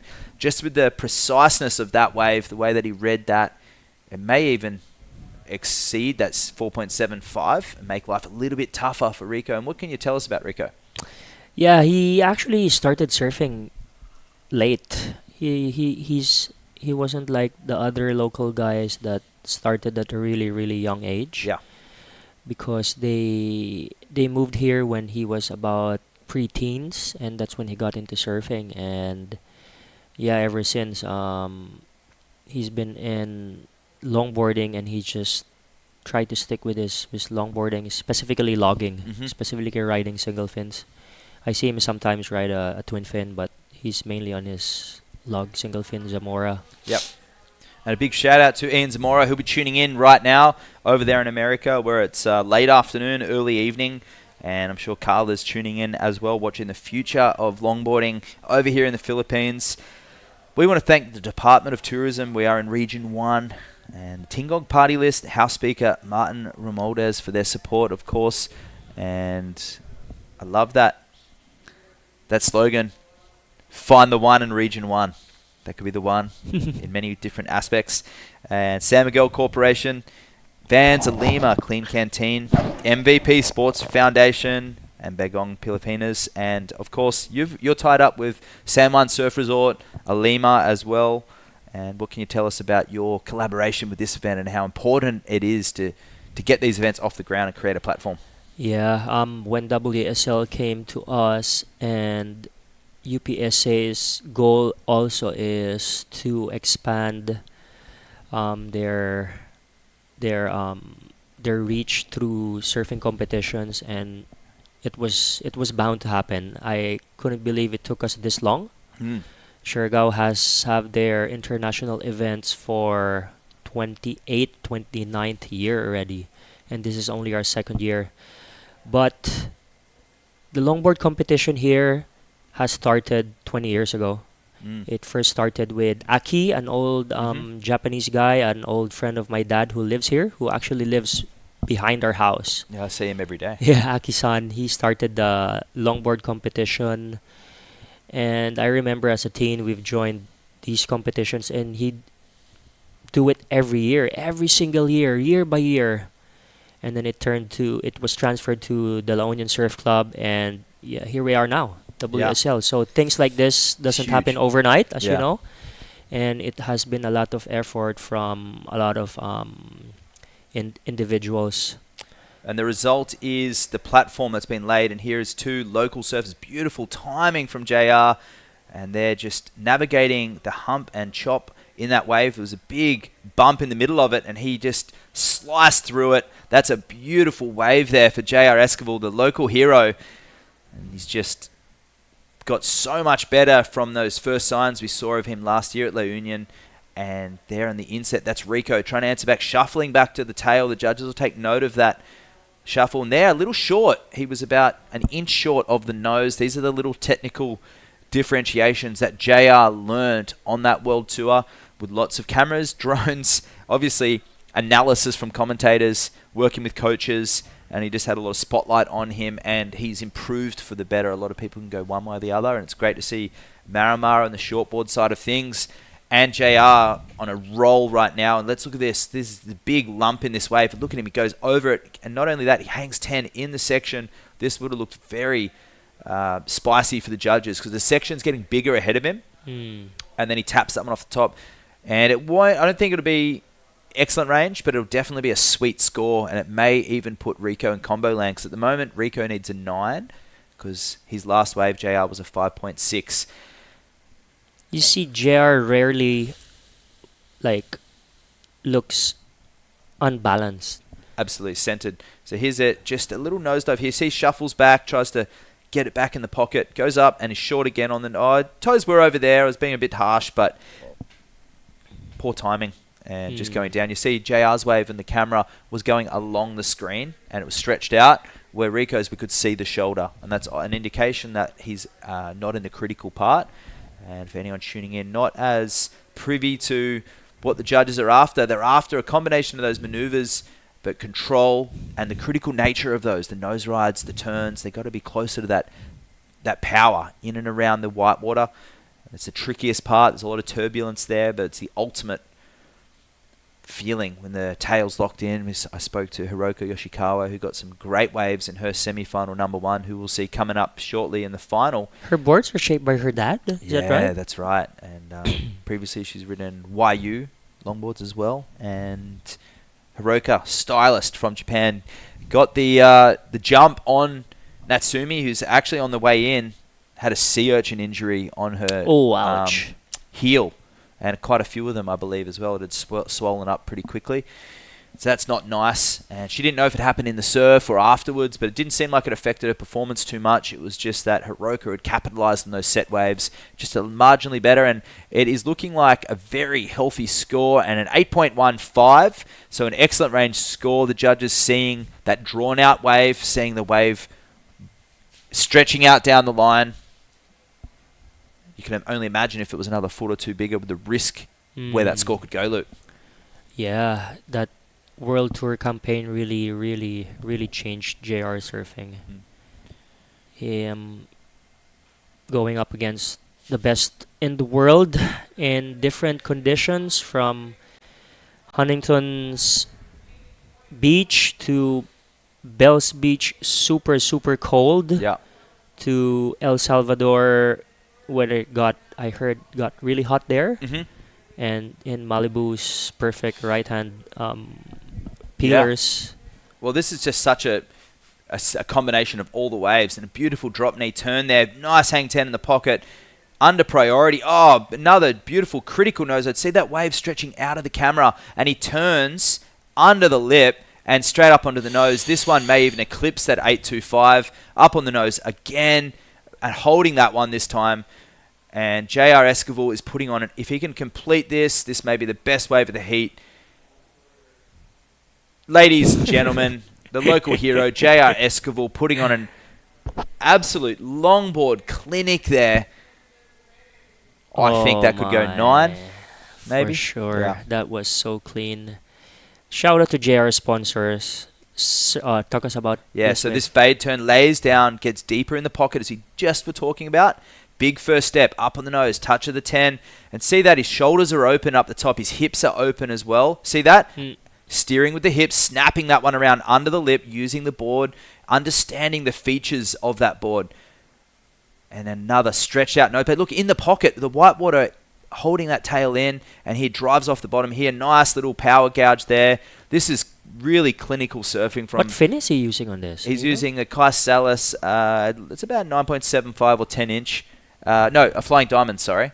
It might not be the Kai Salas one. I'm not sure which model, but it is a Flying Diamonds fin. It's about 9.75 to 10 inches, which is appropriate. One judge going 9.5, another 8.3, so 9.10. I think that guy, the 8.3, has been the guy or girl, the lowest of that ranking throughout the whole day, so he's set the scale low. But a 9.10, best wave of the heat. Wow, magnificent surfing. You asked what we from could JR. do, and he's doing it. There you go. Yeah, I would like to thank, shout out to JR sponsor, Surftown Errol. I know he's tuning in from US of A now. And here we go, Surf in Blue, Rico Dumagin. 17.6 heat total required. Gets the heels and walks back, gets tangled in the leg rope. There you And go. that is why we don't wear leg ropes. Not because we don't make the end sections. It's so we don't get tangled when we perform critical maneuvers. So, but ladies and gentlemen, Great wear your leg effort from ropes. Rico. If you're not in a controlled environment like this, which we are, there's no one else out there. There's and it's an official zone that we can surf in. No one to hit. So watch this. Stays high. It was all eyes on this nose ride. That board looking really good on this wave. Gets the heels. Very stable. Holding up. And then tangles with his leash and falls down. That one won't feel good because he did all the hard work. Look at JR just telling Rico, laughing at him. Two best friends. Couldn't be any better scenario. You're surfing Mona Lisa Point, just the two of you. Cooking too. For 30 minutes, and everyone's watching. And so JR sponsors we're talking about. Yeah, shout out to Errol from Surftown, from, of course, Alima, from Vans, and from all the shapers he's been working with, and to, I believe he picked up another sponsor, Cemento Hardware, recently too. Great. Well done to JR, and Filipino looks like he will move on to the final, and he'll meet either Kai Hermasi or Joe Marie Obuiza. So the local boy, the goofy footer, coming up again. We'll see if he can carry that form. He'll be inspired watching this right now. He'll see those nose rides. Joe Marie will be opting, well, I saw that Ross Concept log down there, the single fin, but he's had success on the high performance board as well. We'll see which one he opts for into that semi-final coming up next. And a polished performance from Rico throughout this event, beating Danny yesterday. Rico beat Roger, and Joe Marie beat Danny. That's right. Yeah. So Roger, you'd have to say that was a bit of a surprise going down. Roger was very prepared, very well, put it together a good heat, and here's JR, a victory lap for the Surfer in Red, the favourite going into this heat. And yeah, Roger Kasugai, great style, a local stylist, always a great smile, a great ambassador for longboarding. One of the hardest working surfers I know too. Yeah, I saw him down there at dawn, watching at your resort there, staring out without the call. The call hadn't even been on, and he was watching. And a shout out to Roger. We love Roger's style, big fan of Roger, and I look forward to seeing his future in longboarding. But Rico going down to JR Esquivel, and here's just the victory lap. He'll come in on this one, no doubt. Power gouge, and these ones just sectioning it. Just when you look at these waves that JR's paddling for and taking off, you can see that big hump down the line, and the way that he's able to navigate it through those excellent range scores has been really exceptional this heat. And Rico. Yeah, here we go, Rico. On another one. And if you do opt for a leg rope out there, the surfers tuning in, make sure it's longer than your board, because you saw then Rico going for the heel hang and then falling over the front. If his leg rope is 9 foot and his board's 9'4", 9'6", he's going to hit himself really bad. Yep. And I've seen some horrific wipeouts from people ditching their boards and hitting other people on the wave, but also falling off the board and the board springing back and hitting them. So an advice out there, if you have a 9-foot board, get a 10-foot leash. If you're going to wear a leash, make sure it's a long one. You don't want to get entangled around you. It sucks, but get a long one so it's safe at least. And don't ditch your board. Hold on to your board always. Yep, that's true. See That's that a lot here. That's very true. Seems like some of the surfers, they just don't care where the board's going. Remember, if you let go of that board, it's going to hit anyone in the radius of 20 foot. 10-foot board, 10-foot leash, 20-foot of radius, Yep. plus your momentum moving backwards. Don't take off or don't go out in conditions that you wouldn't wear a leash in. That's my best advice as well. And here goes Rico. Inside section, beautiful peeler here at La Union. And he's going to come in on this one. 5 seconds to go.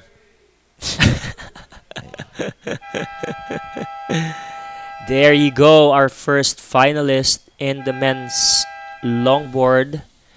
Surfer in red, J.R. Esquivel. And in the next heat, we have Jo Marie Ebuesa and Kai Hamase in semifinals 2.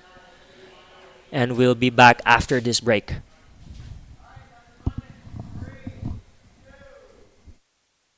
Let's wander the Ilocos Norte sand dunes. If you want to get down and dirty, this paradise is thirsty for adventure. Just choose your ride and rush through landscapes that are always changing.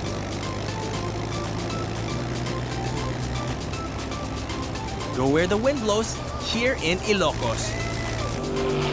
Let's wander the historic city of Vigan. This UNESCO World Heritage Site is one of the best preserved Spanish colonial towns in the world. Walk along cobblestone streets of heritage houses and historic attractions dating back to 1500s. Don't forget to take home Ilocano crafts for pasalubong. Travel back in time in Vigan.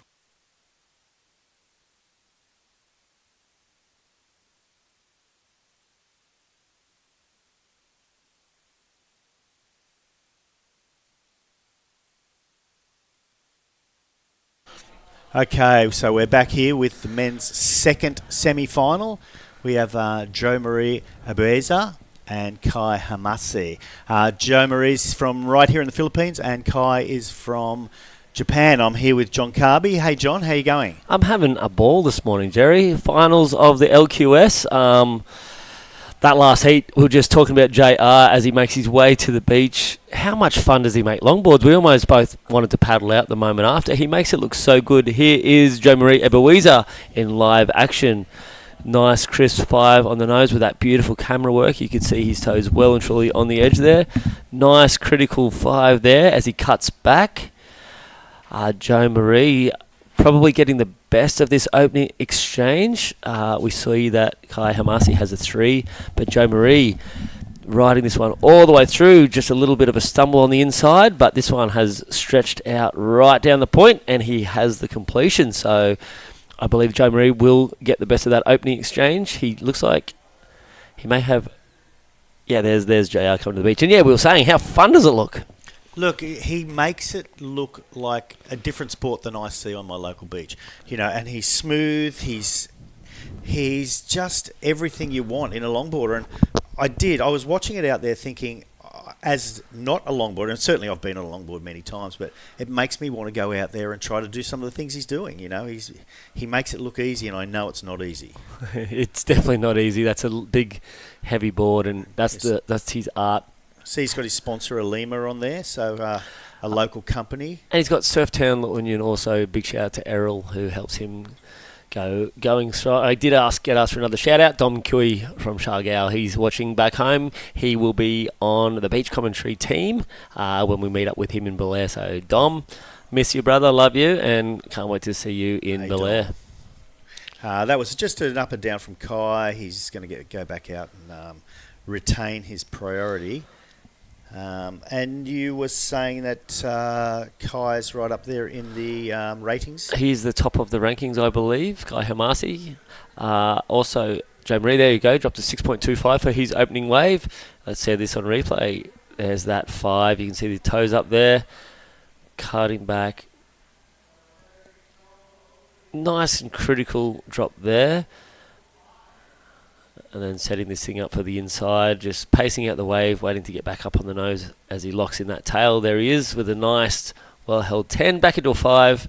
Little wobble there. That's the only probably hiccup on that wave. So beautiful 6.25. Yeah, that's what he wanted. You know, that's what you want to start with. That's he's going to hope that's not his number one scorer, but that's a pretty nice backup relative to how the rest of the event goes. And the wind hasn't started puffing up yet. It's still glassy and just beautiful out there. And I really liked that last wave of JR's. It was a smaller wave. He got his highest score. And it was just from start to finish, non-stop action. We're still talking about it. That's how good it was. Yeah. That really was how good it was. We were sitting there together sort of looking at each other going, oh, we're in the wrong sport. Yeah. Well, you know. We're doing the other wrong sport, Paulie. There's a nice locked-in 10, nice and casual from Joe Marie as this thing's stepping out. And it looks like these insiders, as you're saying, that what we saw from JR, I think that's going to be a good score. Yeah, they're holding their wall much better. The outsiders have that the bigger outsiders tend to have that section, and there's a lot of downtime getting around the section. I noticed that with the women's semi-final. And so, yeah, that little inside section is pretty nice. And I think we're going to go down to the beach, and the Waxhead, who is everywhere, is going to interview JR, the winner of the first men's semi-final. Wow, spooky feeling down here right now. That last heat of JR putting together a clinical performance, and I'm thinking in my head, reminds me of a certain J Brother surf film called Longer. This song just came on, Stormy by the Meters, which is the soundtrack to Joel surfing on his backside there on that yellow speed-shaped board. Very similar to your performance and that board you're riding. Are you feeling the vibe down here? Is that a connection or what? I was like, before this event, watching Joel Tudor, and I love his surfing, his backside approach, turns, so smooth, and I was like trying to copy his move. Yeah, and also Kai Elise, I love his surfing. That's why I'm making my style smooth and just surfing as clean as they can.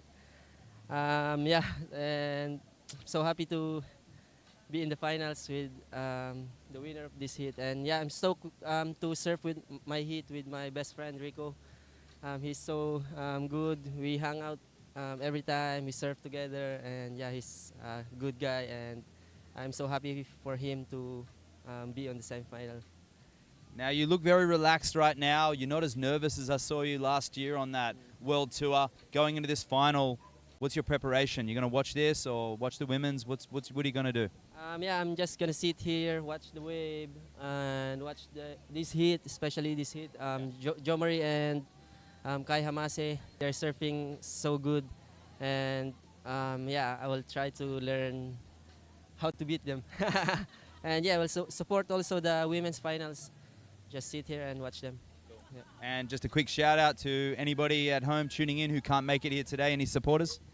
Thank you to especially to my sponsors, Vans Philippines, Surftown La Union, Alima, to Kuya Errol, thank you so much, Cemento Surf, Salad Soap, and to all our friends, family who is watching right now from their home, and the guys who are here at the beach watching us, support, and yeah, thank you so much, guys.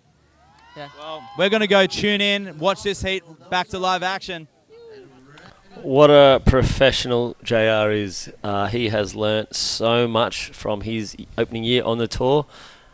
He's just got the game, doesn't he? He's got that. He's got the game. He's got it all. You know, he's nice to listen to. He's a gentleman. He's not boastful, and the ability is just there in spades. So I'm predicting a better result in the World Tour this year. I think the guy could go all the way. I really do. And I think, you know, as far as sponsorship and the rest of it, here's a replay of Kai's wave. It's obviously a smaller wave. He's back to the nose there. Nice 10, nice quick 10. Just going to get around that section and give it away there. And there is Joe Marie. Not sure which wave, or maybe this went... Yeah, we're waiting for a score on this one, so he's up to the nose. Oh, nice little 10 there, and bit of an airdrop. He's going to have to get around that section, which was happening with the women before, and they were getting around it, and there were a couple of bonus points at the end. He's just struggling to get there. Will there be anything? There's not much there, but at least he pulled off the wave as opposed to fell off the wave, so that makes a difference in the judge's eye. And there is a 6.25 for that second wave, with still one more to drop in. So Joe Marie is starting to put together a really good campaign to get himself into the final to meet JR. That would be a pretty exciting final for the locals of La Union with two local boys. 100%. I bet Kai Hamasi is going to definitely do everything he can, and with this sort of surfing, that long drawn out 5, cut back, little cross step. Getting a little bit caught up on that, but that sort of projects him down the line. Not much happening there. Little foam climb to finish that thing off.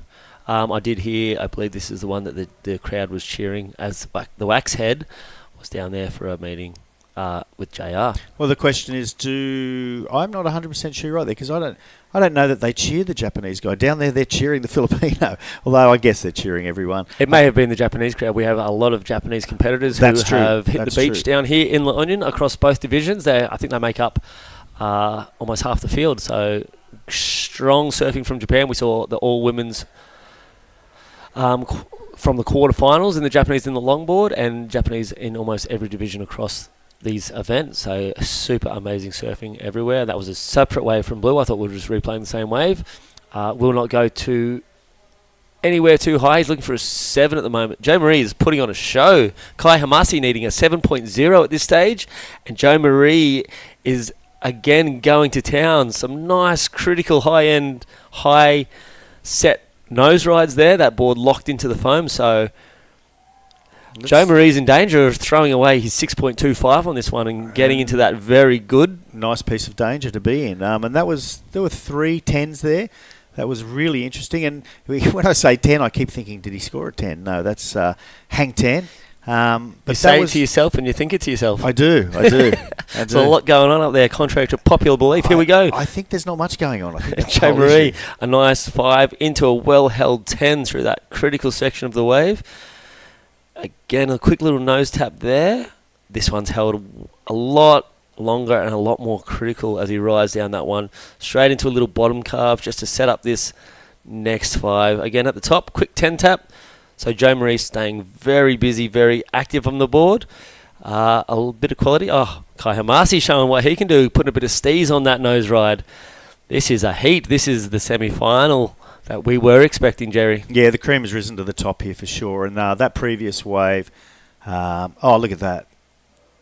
That's old school. That's unreal. And, great drop knee cut back there. The judges will love that. So John's laughing at me. I don't know why I said something stupid again, I guess. But Joe Marie got a 7.75 to make it even harder for Kai. But Kai's just turned around and done something really nice there. And I think he may come in excellent on that wave. Yeah. Talk us through it, Jerry. Oh, you talk us through it, John. Okay, 5, bit stretched out 5 there, not too tight, but well held, long. I don't know if they'll go into a hang 10. It was either close 5 or a 10. Nice bit of rail work there. He is very clinical, very structured in his surfing. And this thing on the camera, that bit of steez there, that soul arch is what Jerry was referring to. That's been around forever. That's going to hit that traditional part of the criteria. That looks good. And I think he may put in another one. That's another crisp 5. So see that little fist pump at the end? Yeah, there was a lot of variety there. A real lot of variety. It wasn't just a bunch of 5s or a bunch of 10s. If Kai Hamasi is fist pumping at the end of the wave, we know it's the judges are locking in something big. Yep.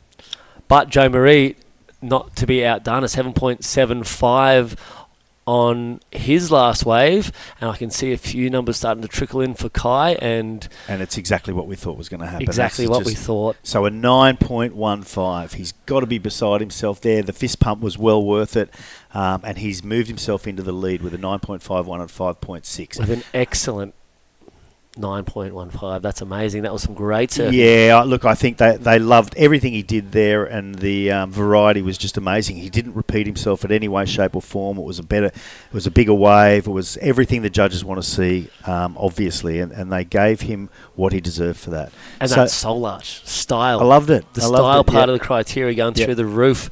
He's the back of his head almost bumped the back of his heels. That was insane. Yeah, so Joe Marie now needs a 7.01. There's been 2 waves better than a 7.01 already today, so that's definitely doable. And they got 16 and a half minutes remaining, so we've really turned it on, or we have. The Ocean's really turned it on for this these semi-finals, and the final hopefully will be just as exciting. The surf's really, I mean, we couldn't ask for more.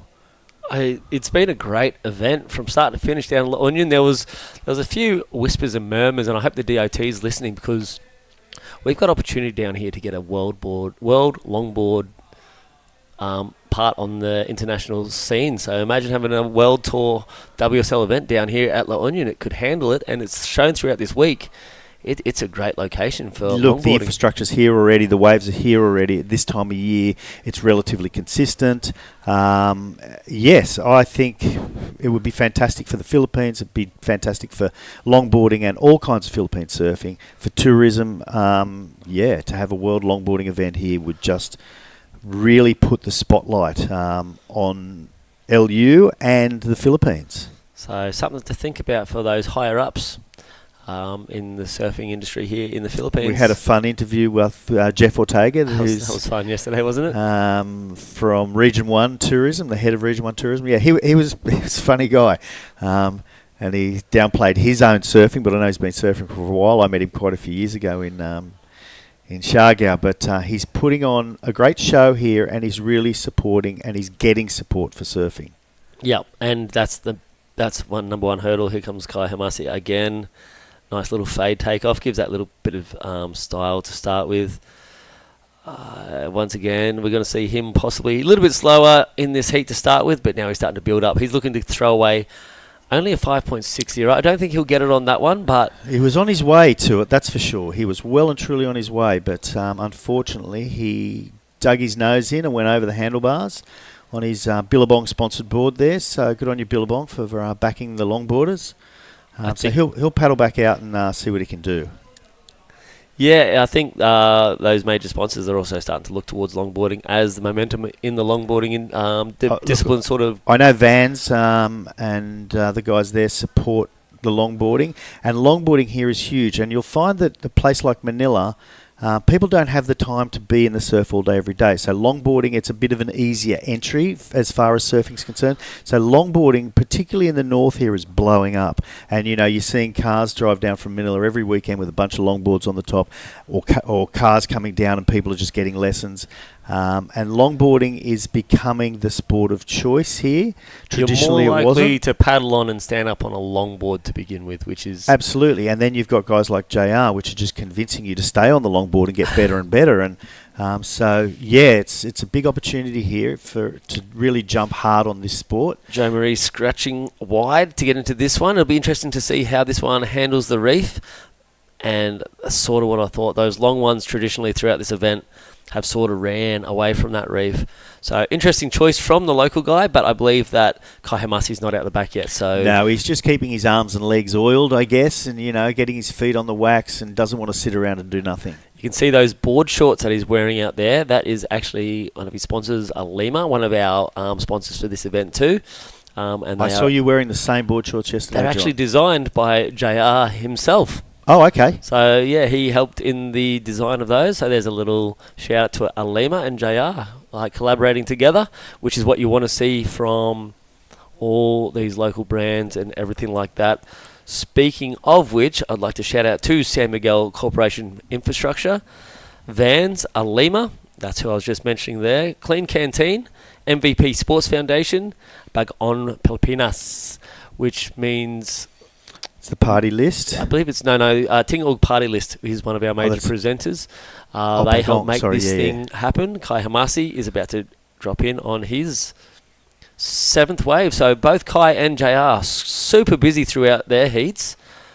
Nothing that's going to go towards his total And either. again, just going under priority, seeing if something pops up, something shows up, it lines up out the back. Nice little Eskimo roll there. Yeah, I knew you'd see that one. That's the ones we know. Old school. You know, when I first started surfing, we used to do Eskimo rolls, even on a shortboard. I don't think you have much of a choice on a longboard to Eskimo roll. It's very hard to duck dive this 9.0 board. I'm not sure what leaders are even in a longboard. Well, sometimes they're just pushing the back down, getting up over it, and sometimes they're Eskimo rolling.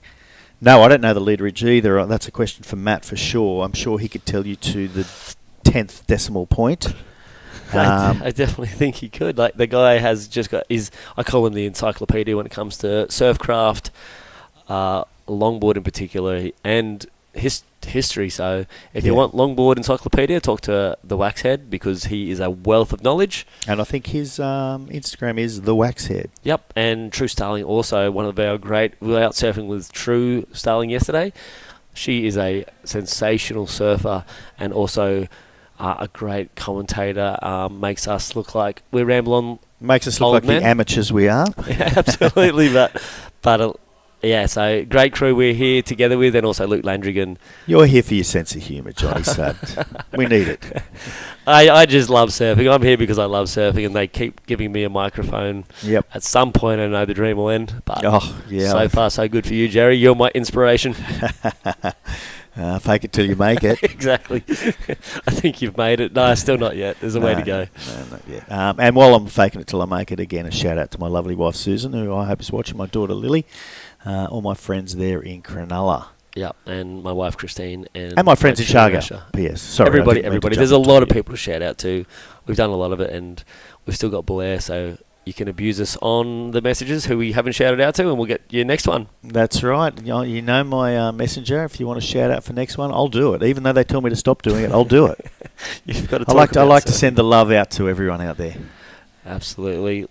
What a picturesque place we are at. Look at that ocean. Plenty of West Philippine Sea out there. Goes on for miles and miles. It does. A nice little north swell still pushing in throughout this entire event. It was actually forecast to be a little bit smaller. I think we're a little bit bigger than yesterday afternoon. It is. We've woken up this morning and the guys on the... Kai Hamasi, he loves that little fade takeoff. It seems to have a great drawn out 10. This guy is on point, just knows where to put that board and how to put it almost through every part of the wave. Nice little flow. He didn't make it. It's a shame because I think that 10 was so good, the wave wasn't showing much. He probably was in two minds as to whether to just flick off, but because the 10 was so good, he figured, I got to keep going. I might get a couple more points and I could get a pretty good score here.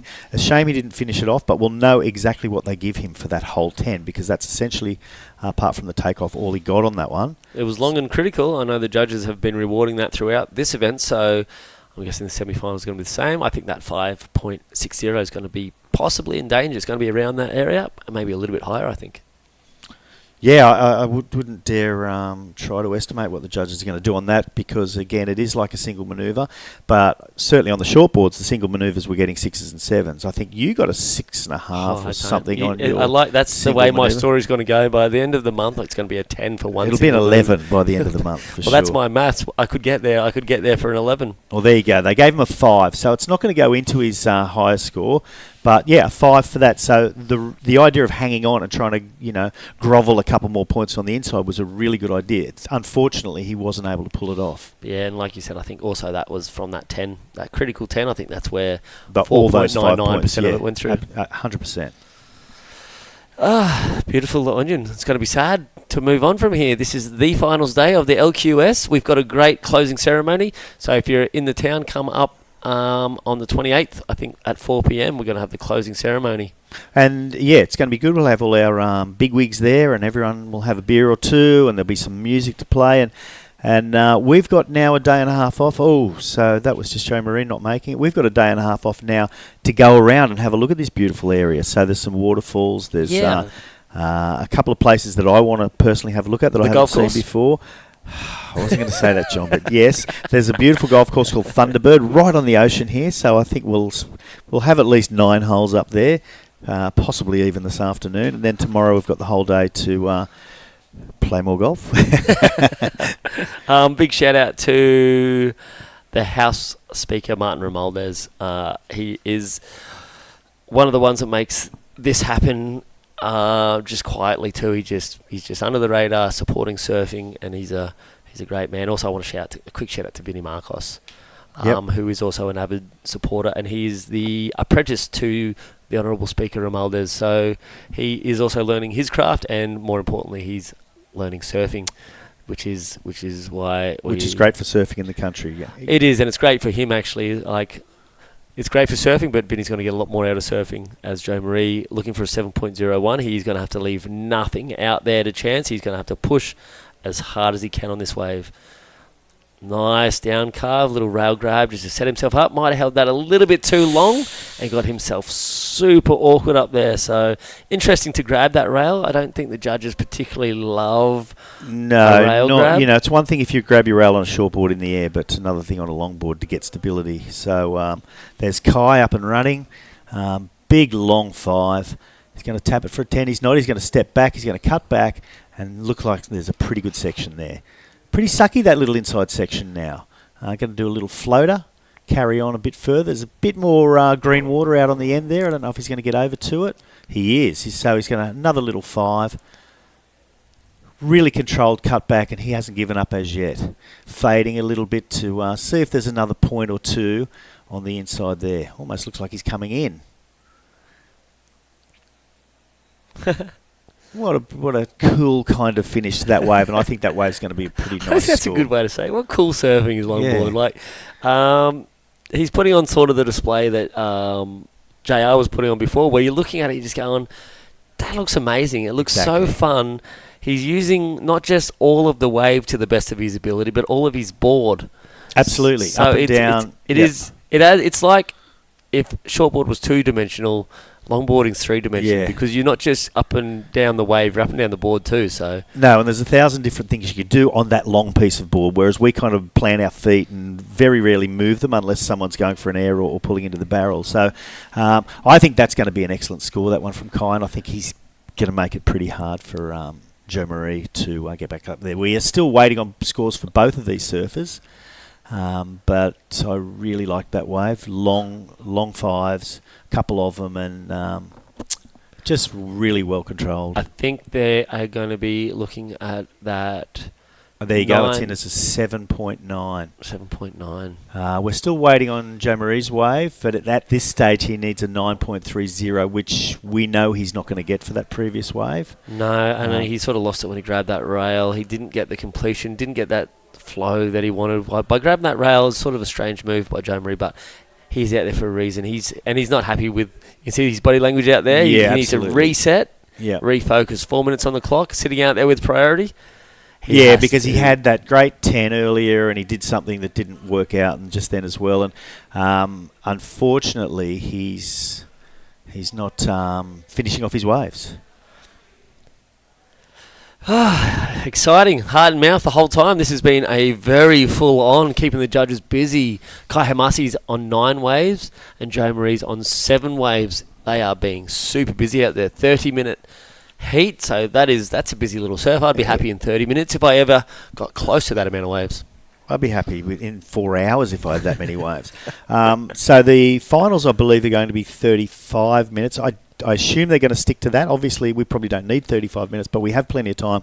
And when you get to see, the 2 best longboarders out there in the final, well, give me an hour's of it, because I want to keep watching it. Absolutely. So, we'll be moving into the women's finals of the LQS 1000, into the men's after that. So we have another hour and 10 minutes, if I did my maths correct. Well, I don't trust your maths. I don't trust my maths either.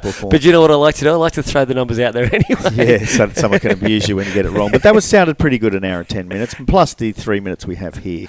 And we're going to have some new champions who will have valuable points and possibly onto the world tour again. I can guarantee that JR is going to be on the tour next year, as he requalified for number 8.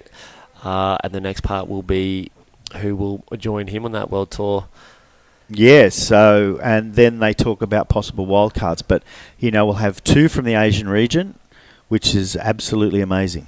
Yep, it's exciting, and I think one day we'll end up expanding that, because we're showcasing some really good skills out there, and the Europeans dominate the field at the moment, along with the Americans and the Australians, so Asia's a big region, and if we keep showing talent like this, they're going to have no option but to extend the numbers in that event. Yep, for sure. And look at my home break back in Australia. I mean, I was in Cloud9 for 25 years, but I'm back in Sydney now, and I don't see the number of longboarders out here that I see here. Like here, the lineup is half longboarders. At home, I see it, but it's kind of older guys that are just having fun, not high quality, ripping longboarders. And here, when you paddle out Mona Lisa Point, it is full of high quality ripping longboarders.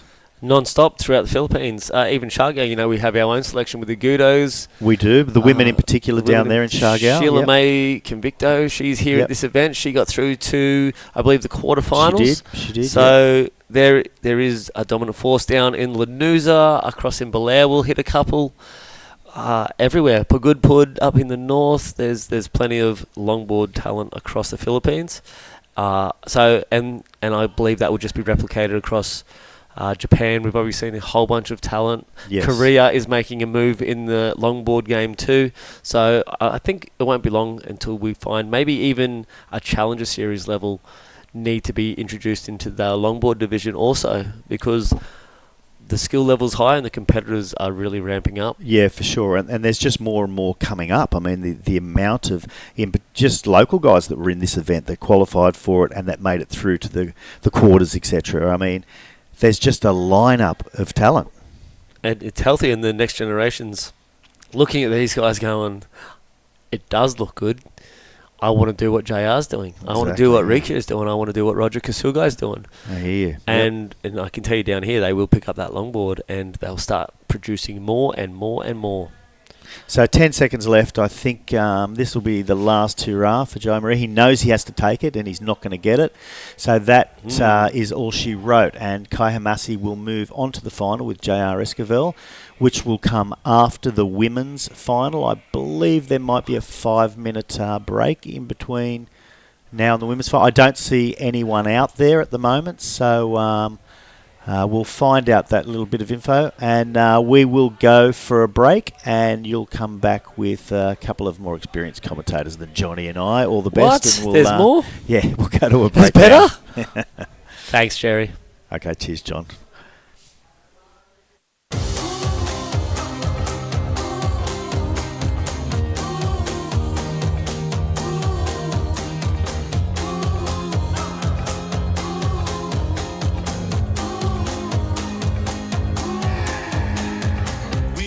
Keepers of the flame, sharing our hope so you can feel the same. We are the children of the light, keeping the whole fires burning bright. We'll make them see that this is our time. We got the love, we're gonna let it shine, bright enough to push back the dark, a fire raging from the smallest spark. Hold us up and we'll do something that will change the world. We'll define. We'll turn the shadow to light. We'll define. Now watch you light up the night. We'll define.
Welcome back to the WSL Union International Pro.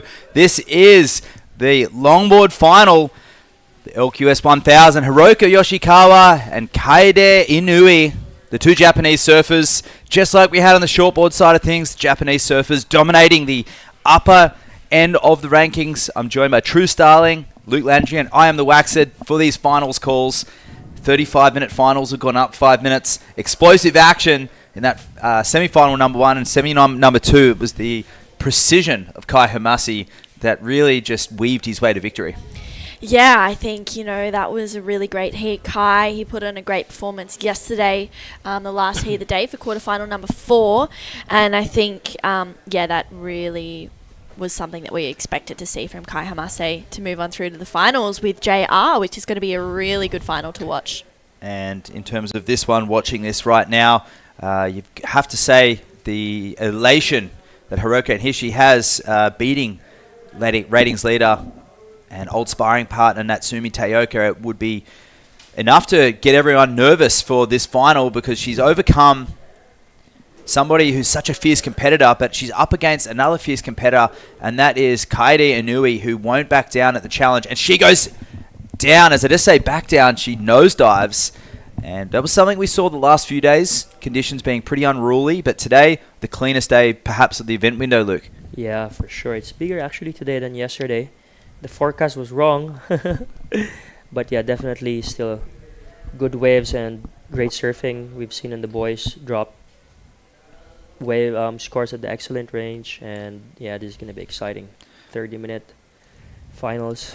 And for those of you joining us right now, this is the women's final. The judges will be looking for that style, flow, and grace, the 3 pillars of that criteria, and the judging panel has been right on it throughout this whole event. I don't think there's been a single score that's raised any eyebrows, at least from us, and I've watched every single heat. And I've given more heats than anyone in this whole event across the world, and I'm so impressed with that panel to go from shortboard to longboard and be able to keep that consistency from the men's to the women's division, and with such varying conditions. True, you were out there with the QS 3000, you had a couple of heats, and it must be so nice being a competitor and trusting that judging panel. Yeah, of course, it's good to know that your surfing's being rewarded, absolutely. I just go out there and I want to surf, and as surfers, we're entertainers. You want to put on a show and you want to create some moments and really do your best surfing out there. And I feel like, regardless of what happens in a heat, win, lose or draw, as long as any competitor goes out there and really does their best and leaves nothing in the tank, then I think they're winning. For sure. Especially when you're surfing Mona Lisa Point with just 3 other guys out. Or in this scenario, just another person out for 30 minutes. That rarely happens here in Mona Lisa. Here we go, a replay of Surfer in Red's first wave. A long hang 5 there. Waiting for this to stand up. And another hang 5 in the critical part of the wave. And there you go. Gets a completion, not quite a kick out, and a 6.25 to kick those proceedings off. And one of the major reasons why those scores we've been seeing going excellent from JR and Kai Hamasi is like this wave. See the section going from right to the left of screen. And whenever there's wave ahead of you, nice transition there from Inui. And this one would have had a beautiful wall to start with. And the judges identifying that, seeing the risk. Because when there's a big walled up wave ahead of you, when you are able to get to the nose with an incoming section, that's that drama that we don't often see on the screen. But in real life, you can see the rules. The wall is stretched out about 50 meters on JR's wave. It's incredible to see in person, and that's why they're getting those excellent scores. We're going to catch up with Kai Hamasi, who had a monster heat total, and it's going to be a great final. Let's go down and speak to Camille. Continues to build here in La Union as Kai Hamase soars to the finals against JR Esquivel. Now, Kai was telling me here that he and JR would always be surfing man-to-man heats, and the last time they did that was at Halfway Beach in Kuta. That was the semifinals, but it was JR who advanced. So, Kai, how are you feeling today? You think maybe this is the day you score one over the local boy? Yeah, there was so good competitors from Philippines. Yeah, Filipino high level. Yeah.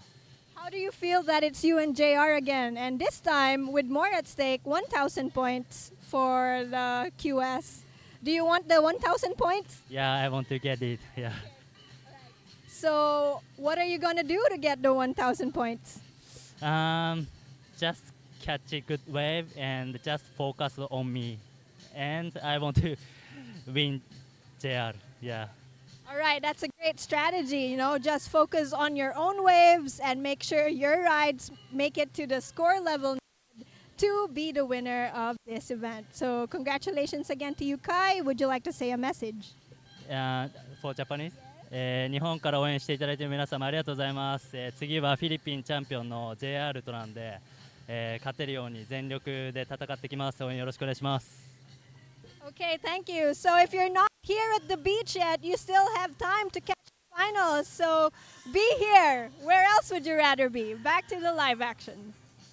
Thank you. There we go. I'm Matt Chinoski, the Waxhead, True Starling, Luke Landrigan, and Find the One in Region 1. That's one of the marketing slogans here of San Juan. And come on down. The beach is firing. 20 surf schools, there's cafes, nightclubs later on, bars, and of course some amazing waves here, the right-hand point break, and quite a few of them up and down the coast, might I add. I'm not going to drop those names. I don't live here, so I'm not going to try and blow it up. But we are here at San Juan, where you have a surf resort down in the corner, and the Alema Surf Shop, and you have the Seabuds Cafe, one of the sponsors of the event, a vegan cafe.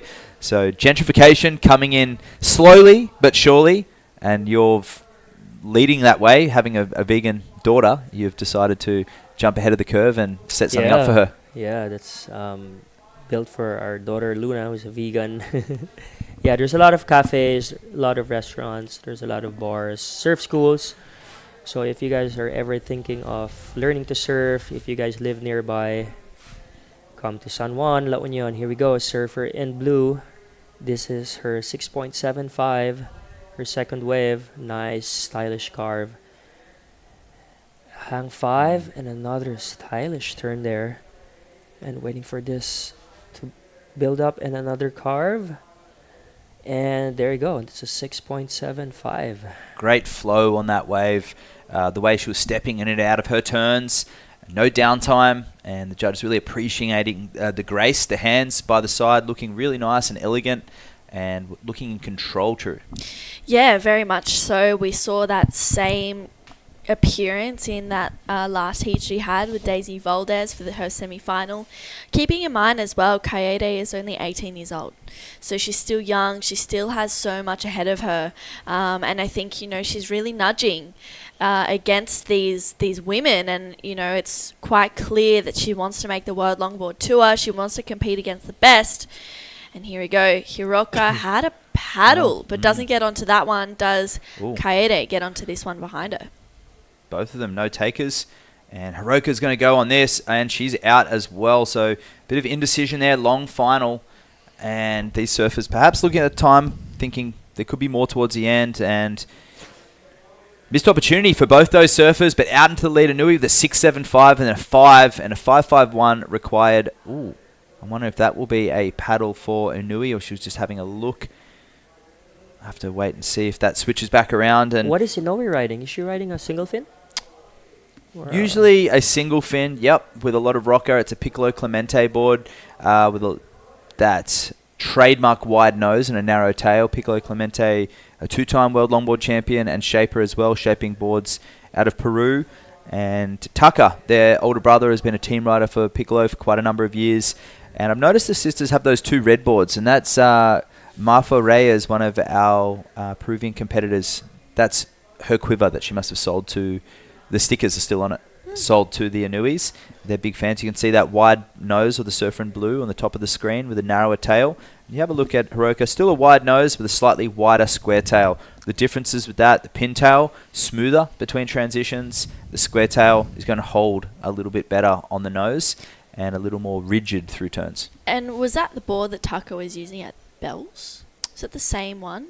It he had a couple of boards. That one's got a flower in it, so Yeah, I just remembered seeing a flower there. Maybe. it could be. I would say it could be. It's amazing it didn't snap then at Bells. Yeah, that's what I thought. We saw a few broken boards for that. There you I think go. Chloe broke one. Chloe broke a board. Yeah, absolutely. It was solid down there at Bells Beach for stop number 2 on the World Longboard Tour.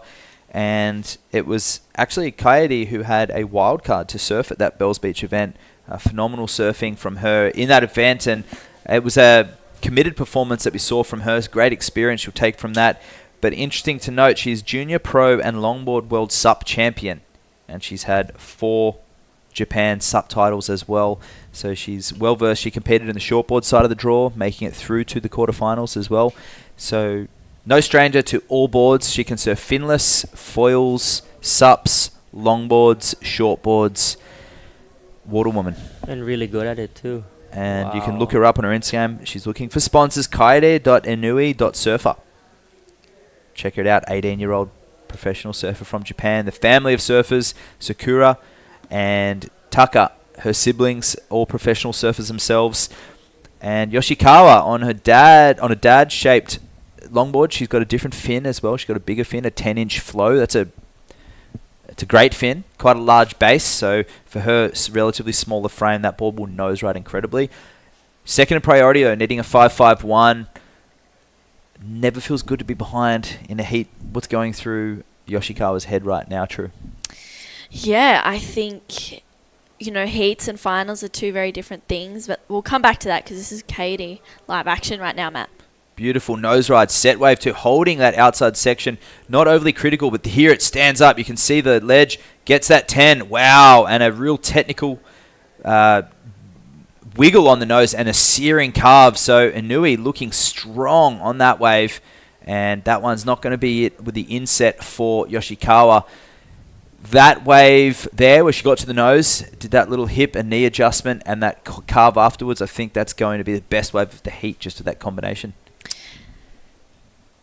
Wow, that's excellent surfing from Coyote. Can't wait to see the scores on that. And maybe a replay too. Or here's a replay of red.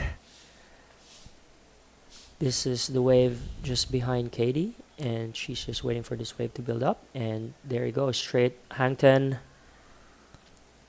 Waiting for this again. And she's out of there. Want to break this down, Matt? Yeah, so she gets up to the nose. This one's wide. The whitewash is way to the right of the screen, but sets it up for this, the big section ahead that we talked about before. Still not really in the pocket, but it gets steep for a moment. And this carve here and back around and walking out of it. So the judges will appreciate that combo. I think that'll be an 8.25 locked in. So excellent surfing, as you called it, Luke. Majority of the points coming from that sweet combo. And True, how hard is it to maintain composure between maneuvers, whether you're on a shortboard or a longboard? And we'll get back to that in a moment. On the flatter board, the heavier single fin, Yoshikawa carving that one back. You can see the weight through the turn. That board gliding effortlessly. Flatter and rocker, natural momentum. There's the trim. There's the critical nose ride. That, a moment of brilliance on that smaller wave. Less risk, but beautiful positioning, placing that board right in the pocket, and a variety of maneuvers. She can finish beautiful, a little bit of flair on the end, and she finishes strong as well, which is so key. So she needed a mid-5 beforehand. That was the requirement, but I don't think she would have heard that 8.25 before she took off. And I think that one is going to be one of the best waves of her heat so far. But sitting in that position, second place, True, knowing that your surfer the surfer against you just got a really long wave, how hard is it to maintain that composure? Yeah, pretty difficult. Yeah. Hearing an 8.75 is not something that you like to be hearing. You prefer to hear that you've got one. But I think Hiroka, she's probably got a little bit of confidence because she took out rankings leader Natsumi Teoka. I feel like 7.5, there she goes. So she gets herself back into it with this last wave. She now needs a 7.51, and she already knows how to do that. So I think the cards are changing a little bit right now. She's getting herself back into this heat, and you can see the confidence flowing. Yeah, and it's just the poise. She waits here, and it gets really critical right now. She gets to the 10. You can see the tail way back in the pocket, and just a little elegant step back there. You can see the momentum of that board doing all the work through this messy inside section. It's really important that she gets a clean finish here. Shows a little bit of flair on the end and garnering herself a 7.5. I think that's about as max as you could go on a smaller to mid-sized wave, Luke, judging by what we've seen today. Yeah, that's a good score for that size of the wave. Imagine if she did that on a bigger set wave. So now leading is we have Surfer in blue with an 8.25 and a 6.75, and a Surfer in red with a 7.5 and a 6.25, only needing a 7.51 to take the lead from Kaidi. Yeah, very interesting times here for Yoshikawa. She's probably gone into this draw thinking that Natsumi is the one to beat, but up against an on-fire Inui, these surfers would have had matchups domestically, but not too much on the international scale. So this will be one of their first matchups at WSL level, and really exciting times for Japanese longboarding, and seeing what happened on the shortboard side of the draw, which you can attest to true. The dominance and the precision of the women coming out of Japan is something like we haven't seen apart from the Brazilian Storm with in the male side of the draw 5 to 10 years ago. And what do you think that comes down to? That's a really good question, Matt. I think there's a lot of factors that lead into that, but I think, the focus. The Japanese women have so much focus. And yeah, they're all friends, but at the end of the day, they're not. As soon as they hit the water, they don't know who they are. They all have that one goal. And I think, for example, seeing Kana win the QS3000 yesterday, I think that's going to push a lot of the other surfers, especially the ones who've maybe beaten Kana, and gone, oh, I've beaten Kana before, so there's no reason why I shouldn't be able to win a QS3000. So that's a different mindset. Your mindset changes, and I think, there's... Might lift a level higher it even. Lifts, yeah, it does. It lifts the level, and they're all striving to be better than each other, which just means that the level is getting higher and higher very quickly. Which is what we're seeing on the male side of the longboard draw with the Filipinos. There's such a strong contingent of surfers. We had 3 of them in the men's semis, and we're going to see JR up against Kai Homasi, which is no major surprise when you looked at the draw at the beginning. But one thing that I was pleasantly surprised of is that besides the amount of surfers in this competition representing La Union and Siargao with that Philippine flag, but how many of the Beach Boys hanging around are of a well and truly above average level. Really exciting times coming, and we just thank so much to our sponsors to lay this foundation. The Department of Tourism, this is Region 1 that we're in right now, the Tingog Party List and the House Speaker, Martin Romualdez, for being the presenters, and the Governor, Rafael Ortega David, Jeff Ortega, and the Mayor, Arturo Valdez. We thank you so much for the collaboration with the WSL to allow a 2-stage tour, La Union and Balear. And Luke, we talk about it throughout this whole event. It's just so important for these surfers to have a platform to push themselves. Yeah, for sure. Adding to what True was saying, here we go, Surfer in red. And up on the nose again, so looking for a 7.51. Ooh, this one getting steep, gets the 10. That section didn't quite appear ahead to the left of the screen, as we've been saying. Now it jacks up. You can see that bowl there. The tail gets critical for a moment. And she can finish strong here. That score will be pretty healthy. And she's got an inside track. This one, not as critical, but clean footwork. You can see just no chinks in the armour at the moment. She knows how important it is to get that finish. So that'll be a great answer back. Will it go 7.51? We'll have to wait and see. But Luke, a testament to the platform that's been laid by the government and people like yourself locally. How important is it for these surfers to have that stepping stone? Yeah, this is a very, very important event. Like what happened last year, this is one of the reasons why we have a local guy, J.R. Esquivel, in the World Tour. This was the first step for him. And more events like this are just giving opportunities to our local athletes to be on the world stage. As we know, there's been great Filipino athletes, just to name a few, Manny Pacquiao. And when we were in LA during the Malibu event, we went to visit one of champion boxer to his name was Magnifico. Had dinner at his family's house, and he's actually coached by Manny Pacquiao too. So Wow. There's a lot of Filipino athletes that trying to get to the world stage. And yeah, I always say one day we'll find the Manny Pacquiao of surfing. Yeah. There you go. Surfer in red just dropped a 7.1. Not enough to what she needed. She still needs a 7.51. Because it was an 8.25 from Inui with that combo earlier on.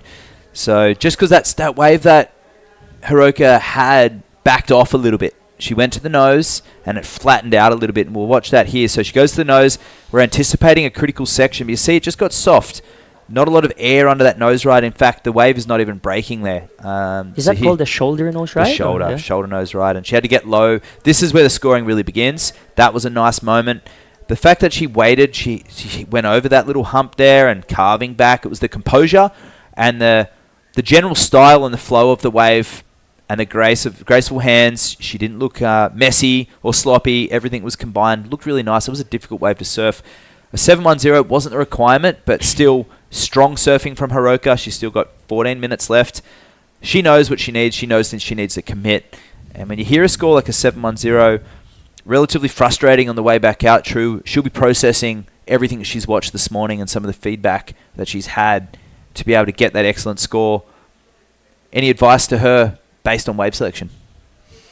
I think maybe wait for one of those better waves that doesn't really shoulder off and has a couple of good critical sections where she can get some really nice nose rides. I mean, her surfing it's well and truly speaking for itself, but it's just a wave selection maybe a little bit that needs to change. She's got a few sets probably coming through for the next 13 minutes, but I think Matt kind of summed it up. She needs to just commit. But Luke, what do you think a 7.51 would look like out there? Yeah, her first high scoring wave is a 7.50. She did a few nose rides and rode it through the inside and a few stylish turns. I think if she did that on a bit of a bigger wave that has more of a wall, that what you were trying to explain, I think she would get something higher.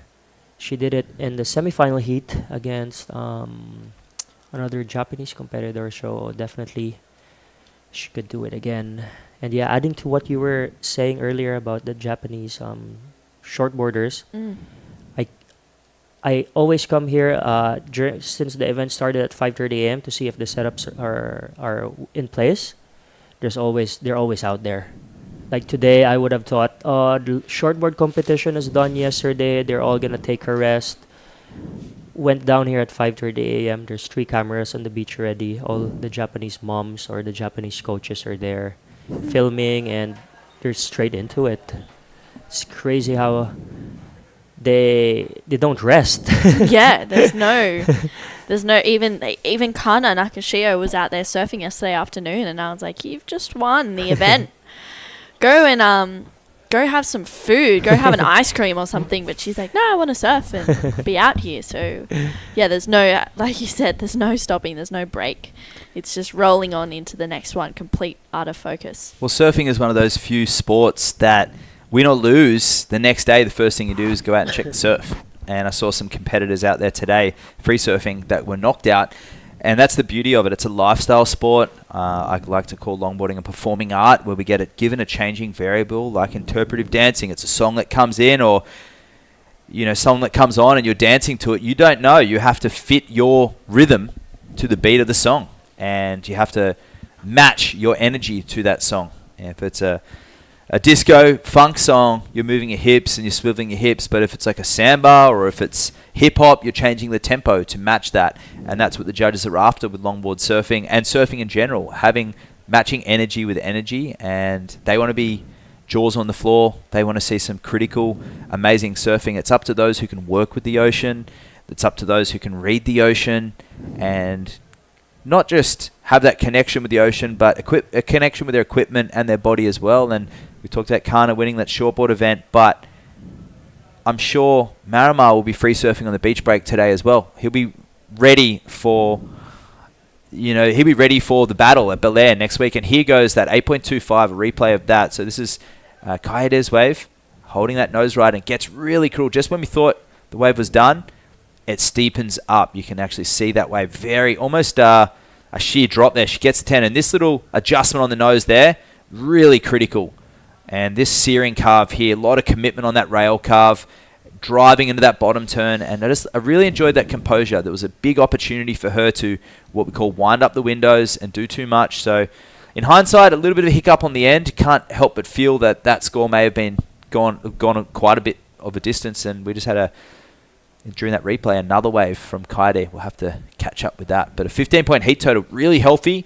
But she's got a fierce competitor, the experienced Yoshikawa, who didn't compete in Korea. And she'll be she'll be bagging quite a lot of points right now. And she'll be going to Belair with intention to really make a dent in those ratings. Yeah, for sure. It's going to be an exciting event in Belair. Shout out to all the Belair boys. I know they're all getting ready, setting up, and getting the place ready for you guys when you guys get there. Shout out. Are you going to go to Luke? I have to be here. Yeah. Yeah, my daughter is going to have to push her on a surfing comp yeah, at the same great. time. Queen of the Point? Yeah, Queen of the Point. I would love to go. There you go. This is Blue's second highest scoring wave, a 7.05. You want to talk into this, Matt? Yeah, so close to excellent. Stretched out wave again. Gets the footwork back in the pocket. And a little adjustment there. And there, little critical, or a very critical section there. And she's rifling up for another turn here. Another rail carve. So it's the smooth carving style from Unui that has got her that great backup score. Now Hiroka needing a 7.81. So really polished surfing. Some of the best longboard surfing I've seen from Kaede in her career so far. And she's peaking at the right time, True. Yeah, wow. You definitely want to peak in the finals, and she's well and truly doing that. 8.25 and a 7.05 is a great combined heat total. I feel like we'll see more. There's 8 minutes, and, we can't count out Hiroka. 7.81, it's well within her wheelhouse, and I feel like, if we see her on one of those sets, Matt, you were saying they're about 4.5 minutes apart. I think if we see her on one in the next 3.5 minutes or so, she'll really nudge for that 7.81 because her surfing is there. Her surfing, it's been almost like mistake free. Yeah, it has. It's just the wave selection that's letting her down. And we'll see. And the surfing's been there. She's got a 7.5 and a 7.10, but just nothing on that backup wave just wasn't critical enough to get that 7.51. Now 7.81 required. I was looking at the sets earlier. The swell is decreasing, and those sets were breaking at about the 5-minute mark. And here goes Inui just trying to back it up, trying to increase that requirement. Wow, long hang 10. And they're getting back into the pocket. This wave going a little foamy, but she's staying with it. Up on the nose again, another hang 10. So a series of nose rides, little cross step, redirect back into the power source, and this one just fading out. So she's feeling it. Great flow this morning. Way down in the rankings at 7th. So this will skyrocket her up if she can get that win to overtake her sister, Sakura, who was currently, in third before this final right now. And Natsumi obviously losing out in the semifinals. That's a great result still for Natsumi. She'll still be leading the rankings. Yoshikawa didn't compete in Korea, as I said before. She'll get some more points in Belair, and if we have that 4th event yet to be announced, we will see Yoshikawa chase that. Her chance this year to get on that world tour, she's ready. She had a year off last year. She did compete in Kuta. She lost out to Natsumi, and that was on a countback situation. If Hiroka was to win, it still would have gone back to Natsumi because if they had equal victories, equal event wins in their career. So it was a very interesting scenario last year. Went back to heat totals. Wow. Yeah, so proof whoever has the highest heat total correct on any of those events. There's a formula that the WSL use to calculate those tie breaks, and I'm not tuned in so much as to the scenario, but with longboarding with less events and very similar rankings, the 1,000 points for the QS, that has obviously a higher factor of tying. But now with more QS events and CT events, Natsumi will have the edge, obviously, on top of Hiroka, having competed on the World Tour. Didn't re-qualify last year. 5 minutes to go, Luke. Maybe the biggest lull of the day so far. Yeah. Surfer in blue, last wave was a 6.15. Doesn't go to her two highest scoring waves. Surfer in red needs a 7.81. She has priority, and there's 5 minutes left. Yeah, she's going to be... You can see her out there having a look. She's wondering what's going on, looking back to the beach. She hasn't missed any great waves. I think back to the first 10 minutes, there was a set wave that both surfers... There's 4 set waves. Both surfers had a chance, and they didn't really capitalize. So in a heat scenario, you look back on missed opportunities. You look at areas where you can improve on. And if you don't learn from a heat, and it's a loss, nothing gained. There's always something to learn, isn't there, True? Absolutely. Win, lose or draw. There's always something to learn. I think as well, super important when you're looking back on heats is to identify, what you did well too, to kind of give yourself that little bit of confidence to be like, what I did. Yes, my wave selection wasn't that great, but my surfing was flawless. There you go. JR Esquivel in the finals, getting ready. Sitting with, I see Wendell, I see June Esquivel, I see Mel, and a few of the local boys. That's a drone shot of the point here at Surftown La Union. Wendell's a big supporter of JR. Yeah, he's a big supporter of JR, and yeah, he's been supporting all of our events, all throughout the national events too. So shout out Wendell Vance. Here we go. Surfing red looking at this. Is she going? No. It's got to be a set wave. She's moving out the point. She still has 3 minutes 20. It's going to likely come down to one flurry of set waves. I hope she's got that composure to help put on a show, because she's going to need it. She's going to need that 7.81. She's so close. 7.5, 7.10. So I'm hoping she knows she's got to wait for a set, because anything other than a set wave will not be the score. And, oh, wow, she's going to try and pull the trigger on this. Here we go. And she's fading into this wave. This will be it. One of the last opportunities. Oh, she's holding that 5. Long nose ride. Beautiful composure. And this one, critical section, gets the 10. And she falls incomplete. She was on her way to a great score there, but 2 minutes 30. If she can scoot back out the back, she may have the opportunity to get the lead. Her head's down, though. Not looking good at the moment with the body language. She has 2 minutes and 30 seconds to get out there. I hope she gets one more, but Kaede will have priority. I thought this was a mistake going this, but she gets that 10. If she was able to ride out of that with some composure, you'd have to think that score would have been asking some questions. A 5.35 just for that, including the going incomplete. So I just saw that wave walled up, and I thought she knew what she was doing as a mid-sized wave. Well, it's an all-Japanese affair. At this point, he's calling victory on Inui, and so he should with a minute 50 remaining. And there's that trademark smile. I wonder what Mama Tucker's writing down. My daughter is amazing. She just is about to win. Wow. I mean, it could be a diary. I always thought it was a competition notes. Same. Probably. It could be a diary. Could You're be right. that too. How do we know? I mean, she keeps it very secretive. Yeah. And she's never shown anybody what it is. Secret formula. And here we have JR walking up the beach. He's going to go out and get priority from Kai Hamasi before the heat even starts. Here we go. It's coming down the wire. 1 minute left. Strategy coming into it. Inui having a look for Yoshikawa. There's JR with a local Grom named Pong Pong. Up and coming surfer from this region. 50 seconds. So some strategy there. A lot of the surfers tuning in right now. Inui priority over the next wave that comes in. Look at her shadowing Yoshikawa in red. She's just willing a set wave to come.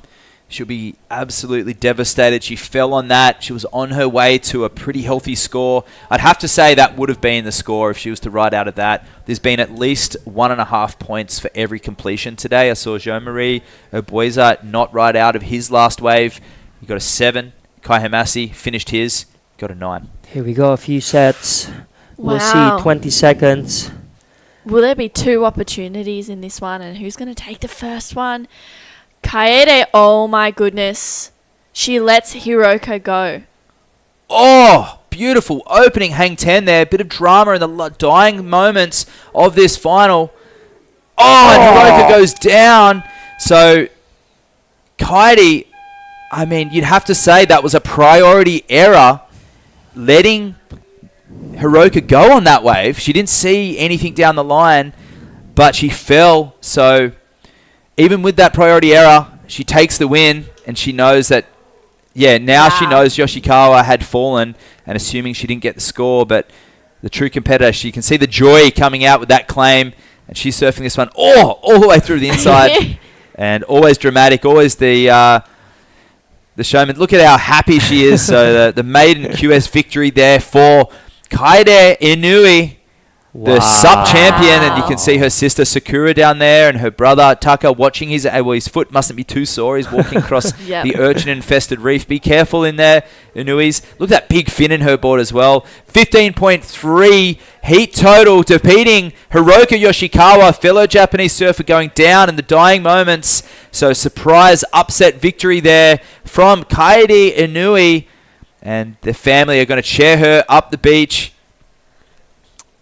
And she is one stoked surfer. And don't drop her. Be careful. There you go. We see Taka and another local boy from here carrying Kaidi up the reef.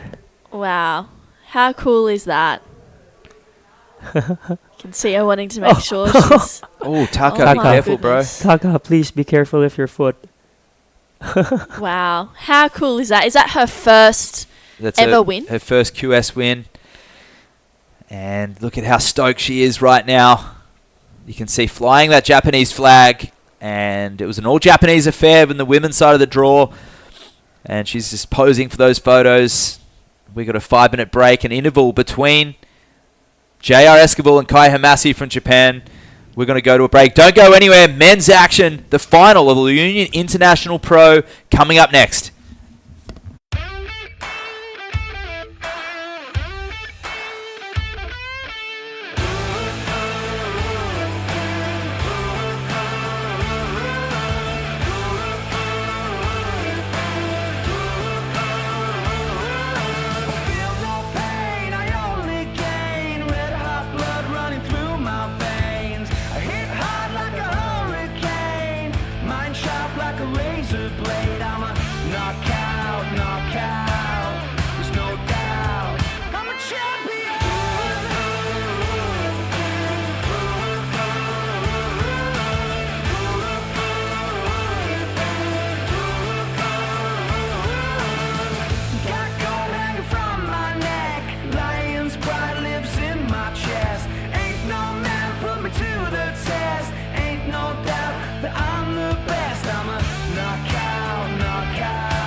Enough, you're gonna lose a little and it's gonna be tough.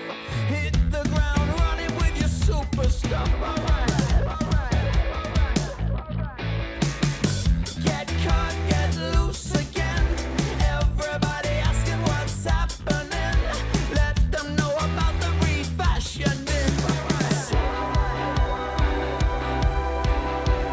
Get hot, get hot, get hot, get hot.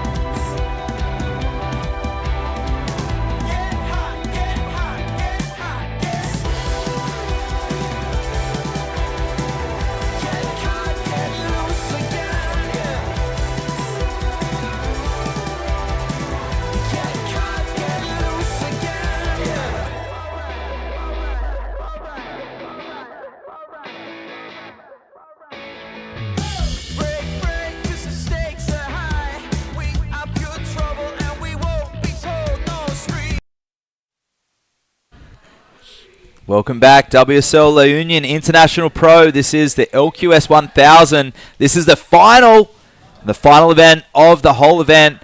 Rogelio, JR Esquivel up against Kai Hamasi from Japan. We just saw fantastic scenes. Kaede Inui taking that win away from Hiroki Yoshikawa, and it is the local boy paddling for this one and missing it. We've got Luke Landringen in for the call and True Starling carrying on from that women's final.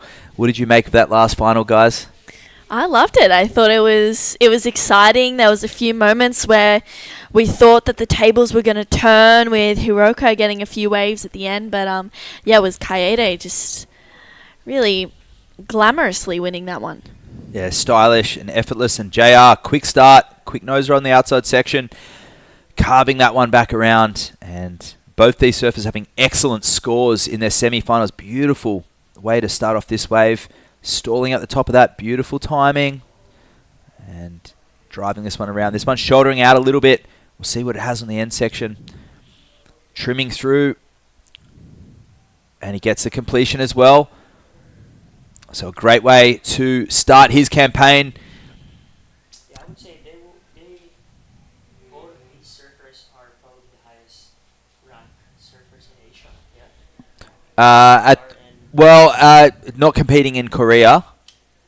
JR is still got a little bit to climb up the rankings, but obviously he doesn't need to qualify because he's already on that world tour, carrying over.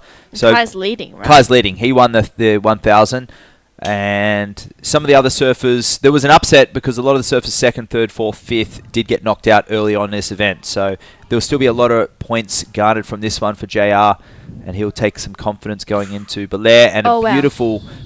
And I was just about to say the poise of Kai Hamasi, and I can hear cheers on the beach because Hamasi went down and JR's score's being locked in right now. A great way to start off, but a rare fall. I have not seen Kai Hamasi fall this whole event. True, what do you make of that? I don't know whether that's nerves or whether he just came out, kind of similar to the men's QS final yesterday, big moves and not leaving anything in the tank, that kind of attitude. So I'm wondering if Kai Hamase had the same feeling. And JR, up and riding on this one, Luke. There you go. This is JR's 7-point ride. Big carves and another carve. Very, very stylish surfer. And he goes to the nose with a hang 5 and another big carve. And waiting for this section to stand up. And just swing through this and floats it. And he's out of there. That's the shallowest part of the break, the inside section, and now it's still low tide, so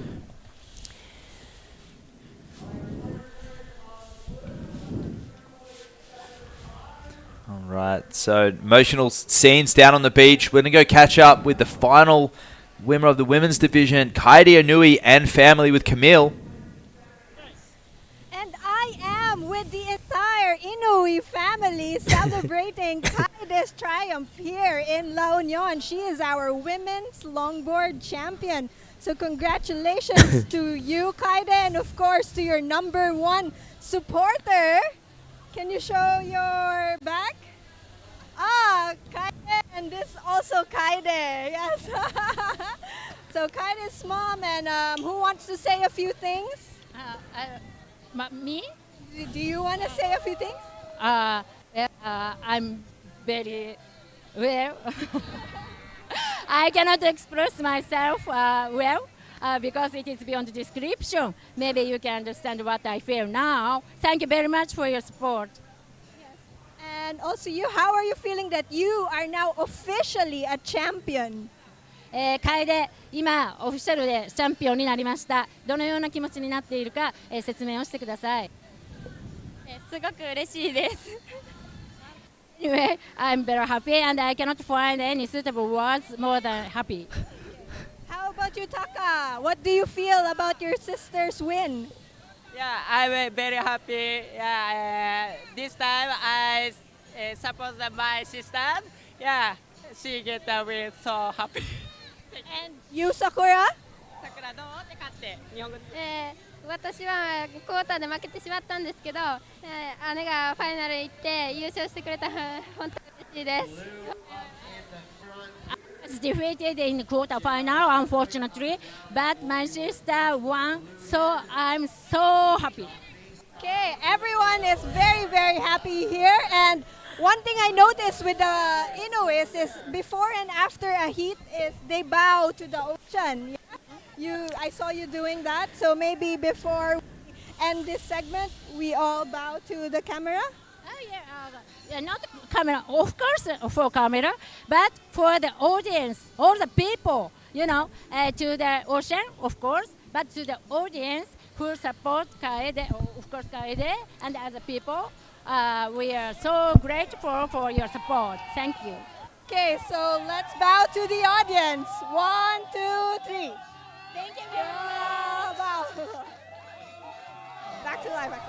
Absolutely beautiful scenes there with the lovely Inui family and Sakura, Kaidi, and JR and Tucker with the mum. But JR, we can hear the roaring crowd in the background. They were bowing not only for the crowd, but JR on the outside, and he loved it. We missed some crucial surfing in the outside section. Very often that you see that emotion from him, and my favourite part of that wave, Luke, was that he completed on the inside. Yep, that's true. I know Surfer in Blue caught a wave before that. Would love to see a replay of that too.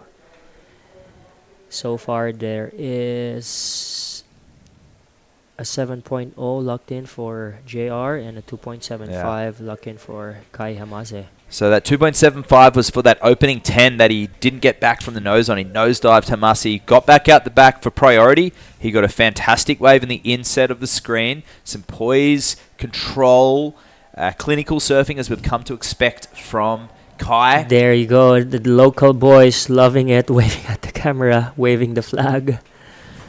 And this final, not disappointing. So we're here at Mona Lisa Point, San Juan La Union on the Philippines. We're in the northwest of Luzon. If you want to go into Google Maps, have a look at the setups around here. It's amazing that we can even get swell here when you actually have a look at the potential of waves here. I'm actually blown away at how much swell we've had in the last week. And there was swell here the week before that, and it looks like there's waves next week in Belair. So wave-rich playground. Oh, and 27 minutes remaining. We got scores still looking for both surfers. This is Surftown, La Union, and Luke Landstrom was one of the first family names here in La Union. Your dad setting up one of the foundation resorts. And what has his growth? What's his opinion of the growth of this place in the last 30 years? Yeah, he loves it. He loves it. He first came here, and there was only 2 resorts down here. We started with 3 rooms. And we have a very strong score, a 9.25 locked in for Esquivel. Wow. We'll see if we can grab a replay of that. We may have missed the beginning because we're doing that post-heat interview with the action camera. But we know, judging off what we saw in the semifinals with those low 9s, it was a strong finish. And I can only imagine he performed some gouging carves and some strong nose rides. Would you say they're 2 different surfers because of the board that JR is riding? You think JR is scoring more on his turns? And Kai Hamase is scoring more on his nose ride?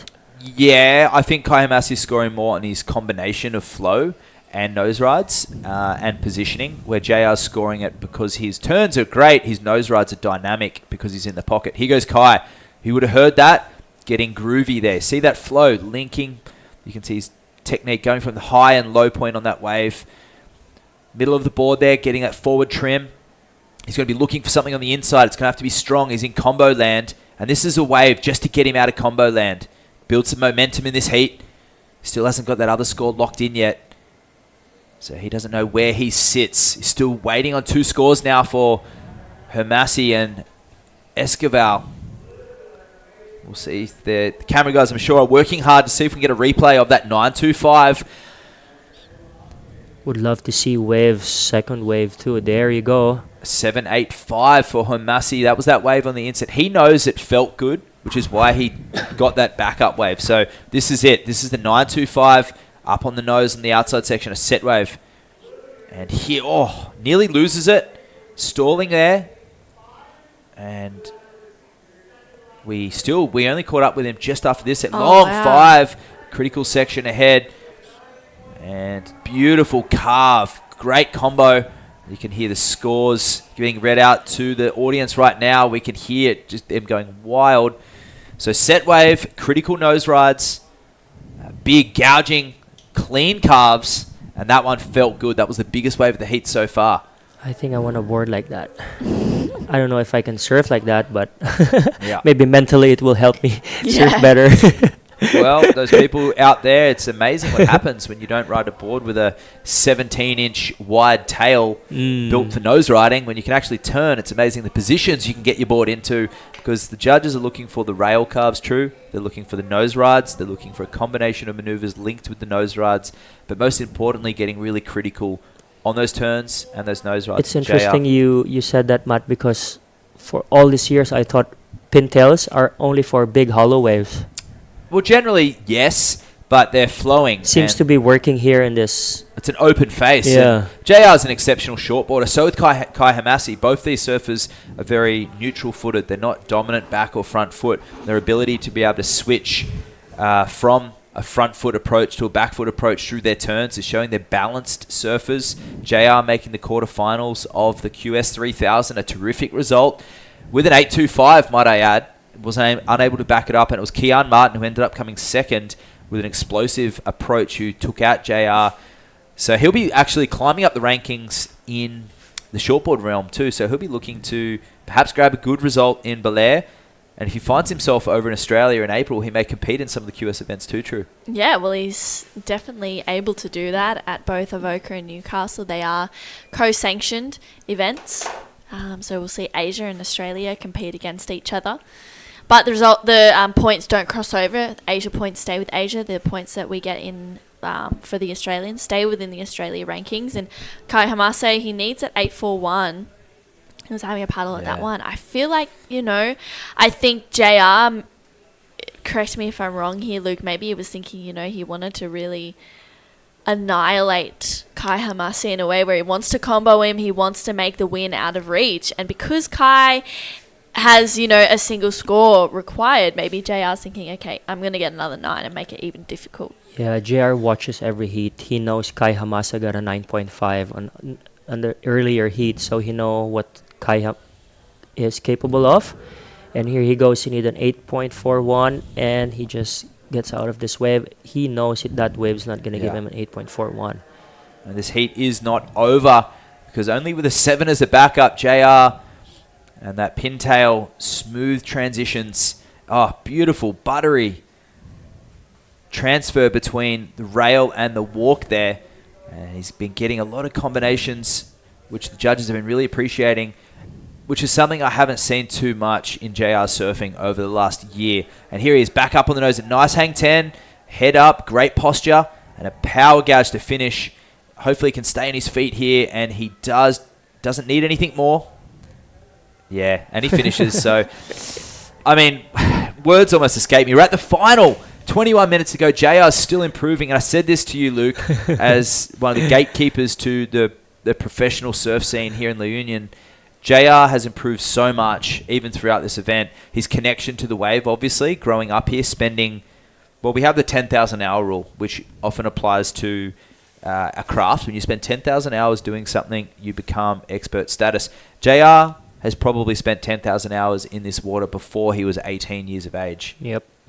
That's crazy. Sure. Most people, surfers, barely ever spend that. And on the board, I mean, he's doing lessons. He's free surfing all day.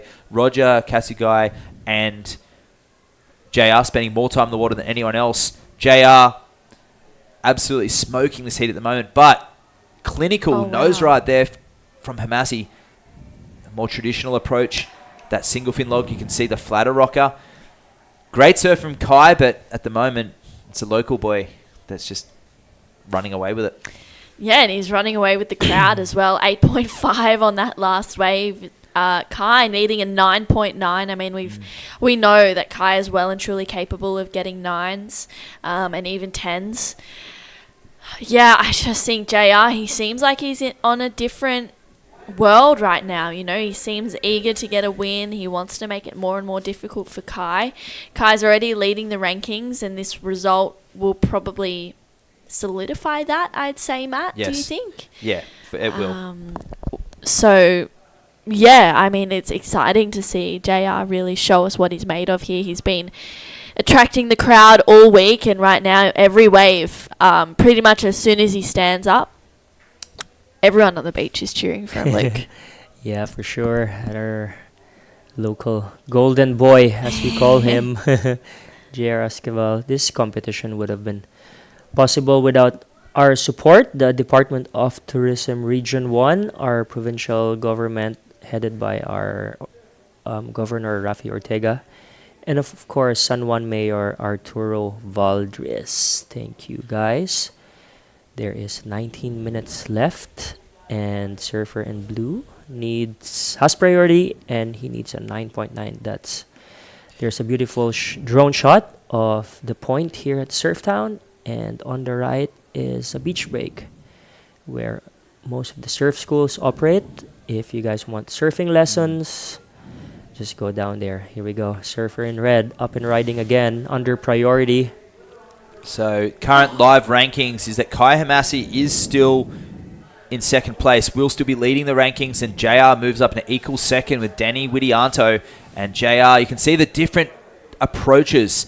A little more lateral nose rides there from Kai, and he's got a different style of wave. Nice turn there, but JR carving around into the pocket.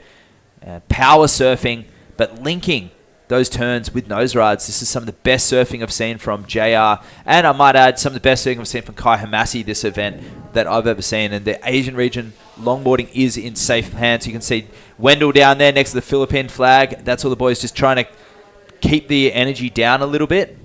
Perhaps just knowing there's still 17 minutes and 50 seconds remaining. But Kai almost in combo land, an 8.5 for JR. I liked the 8.5 more than the 9.25. If we could get a replay of that wave before last of Reds, I would love to analyze that. I feel the 9.25 had a few wobbles and kinks, the biggest wave of the heat, but a lack of flow. So this is it. Nice opening turn there, fading through. And this one out on the shoulder, but he gets critical for a moment there. Holds it too. And this carve here, little bobble, so maybe kept the score down a little bit. There, stepping straight out of the bottom turn, goes really high again and comes down using all three parts of the wave, 3, 2, and 1. Almost like he's driving through gears in a car, and steps off on the inside, goes really far in. Beautiful buttery transitions through the chop, and he liked that one as well. And I believe Surfer in Blue caught a wave just behind JR too. Yeah, we still have 2 scores to lock in for both of these surfers. It looks like Blue maybe got an alright nose ride. Yeah, as very, well. very long nose ride. Yeah, it looks like he maybe got a 10 and then back to a 5. I'm sure we'll be able to watch that in just a moment. But yeah, critical scores for both JR and Kai Hamase. That's our headquarters there at Escape Hotel. Thank you to Jerry Sanders and family for allowing us to put our technical team and our judging team up there at the Escape. There you go. Surfer in Blue drops an 8.7. Now he only needs a 9.06. But there's one more score for the Surfer in Red to drop his 6th wave. And so many people to thank here as we see Kai Hamasi with priority out the back. 16 minutes to go. But JR dropping an 8.75. So increasing his lead, a 9.3 required for Kai Hamasi. The guy has, okay, well, let's go through the breakdown of scores. A 7.85 for Kai to kick off, a 7.25 as his backup, and then a 8.7. He's still in second place with an excellent heat total. A 7 for JR to start, a 9.25, throwing out an 8.5 because he replaced it with an 8.75. This is similar to what we saw in the men's final of the QS 3000. Longboarding is in safe hands in the Asia region. This is some of the premier surfing I've seen anywhere in the world. And thank you to the Department of Tourism Region 1, Tingog Party List House Speaker Martin Romualdez, the Governor.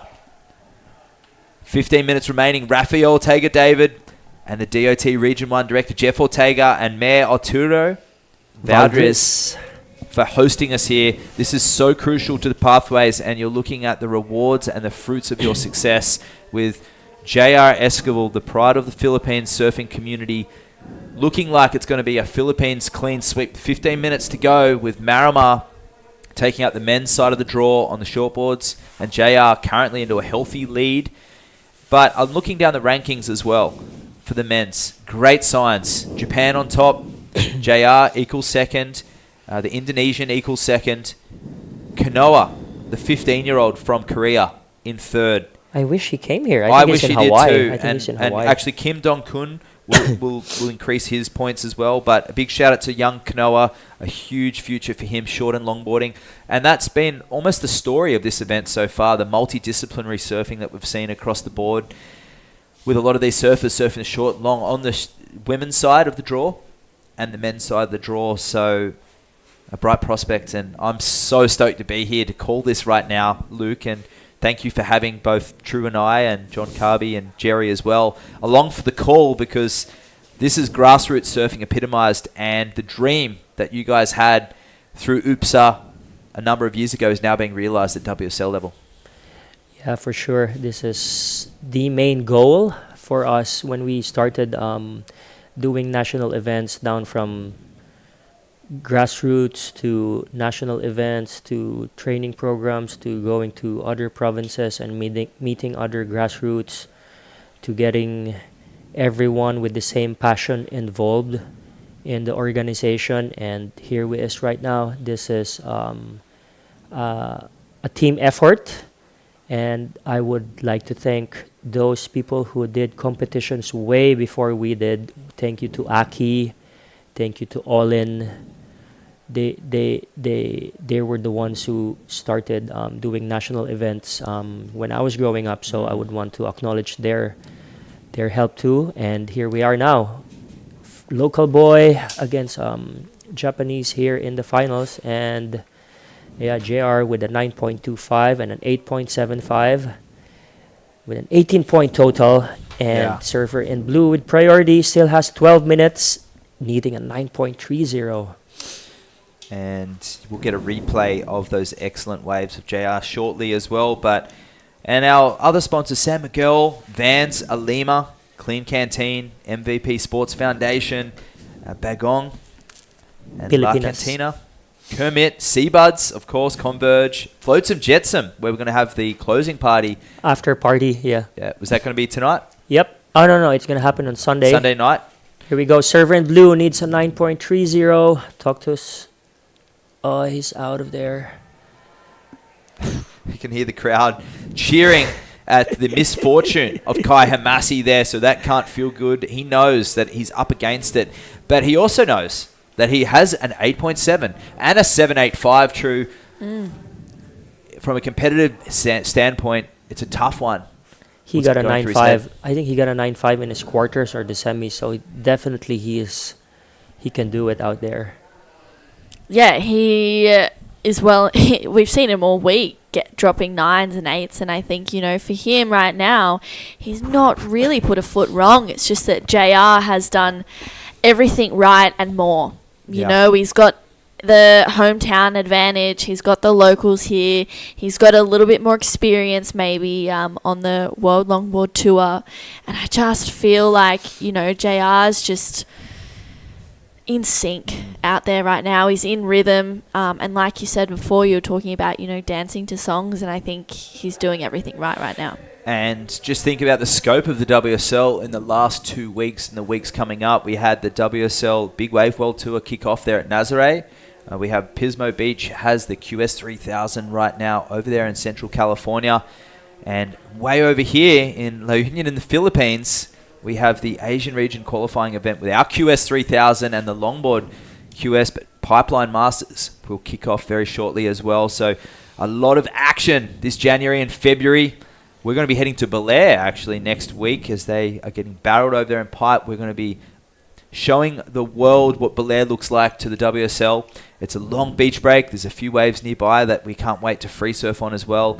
It's likened to a really good version of Kuta. I've heard when Kuta's really good, which there's some fantastic waves along that stretch. Although it's got a bad reputation, obviously, for when it's onshore and party town. But here goes Kai Hamasi, soul arch hang 5, and goes down. Unfortunately for him, that won't be the score. Wow. That would have been second time up he's there, fallen right? in this heat, absolutely. And any time the surfer has air under that nose, the levitation, you know it's going to be a good score. And here goes JR staying really high in the wave. Upright hang 10. Steering on the nose. And this one closing out, so a little bit of foam for the first wave he's had, and now he's just going to town. He can't fall off. Glued to his board at the moment. J.R. Esquivel just looking like he's connected in more than one way to his board, but to the ocean, he's just reading it so well. Wow. I feel like the support team is tripled since we last saw it. Wow, that is amazing to see the amount of people. There we go. They're all excited for JR. There's Wendell Vans there and Mel and a bunch of others, all the locals here. Half of them are probably JR's family. Yeah. 725 for that last wave. Doesn't even go into the top two. But Kai has the priority. He's got the time. I feel like him and JR, you know, they complement each other really well, because Kai, as you said earlier, Matt, spends a bit more time on those nose rides, whereas JR doesn't mind doing those carves in those meaty sections. Exactly. And it's good to see the difference, but I'm also intrigued to see what he does and if he is capable of getting that 9.3.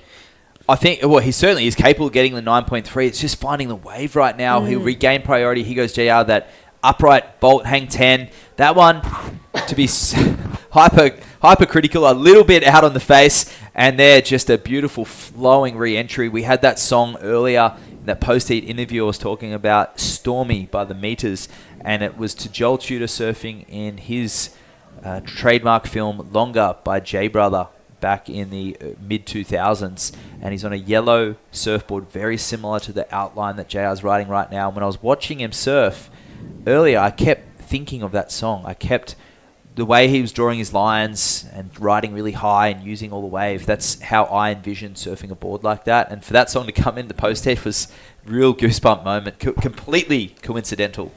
And he's channeling stuff beyond what he even realized. He can't even comprehend.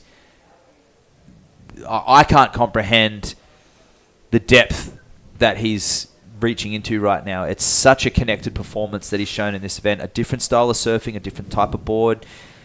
His heat structure, he's learning. He learned from his quarterfinal with the shortboard. He took that into his quarterfinal with the longboard, and he's just so humble, casual. He's sitting with the crew down the beach too. And very unusual to see a surfer at this level of competition immersing himself with the crowd, the pointy end. And I'm trying to think of some. Maybe the Brazilian Storm is something I can liken it to, True. Yeah, absolutely. They feed off that good energy. They feed off the excitement.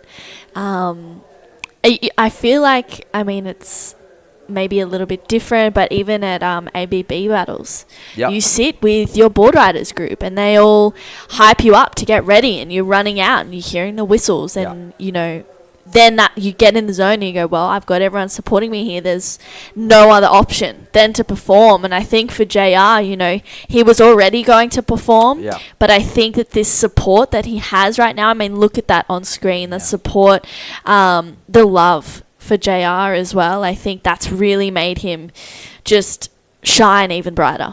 That's young Kelvin, JR's nephew, wearing an Esquivel t-shirt and holding the Philippine flag. Cheering on his uncle. That is super cool. I love in this event so far so many of the names, like we saw the Inuis obviously on the Japanese side of the draw, but so many of these families have joined this event. The Lopez's, Ashley Lopez, Warren Lopez, Mara Lopez as well, Eboises, we have the Esquivels of course. Alciso.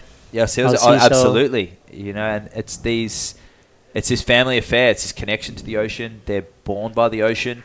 Brian Kealana, head Hawaiian lifeguard, says surfers, when they're born, they're the first time they hit the sand, the first time they're around salt water, and they feel the wind in their eyes and the hair. It's a connection. It's the sensory connection to surfing. And before we even stand up on a board, that relationship with the ocean begins a lot longer. And these surfers are literally born by the ocean. And most of their parents too, mom and dad, they feed off the ocean. Some are fishermen and running a surf school or a restaurant. Last night I was eating on the beach, like literally next to the contest site, and I heard like a bit of a movie going on, like a kids movie, and I realised 5 metres behind me, the kid's sleeping.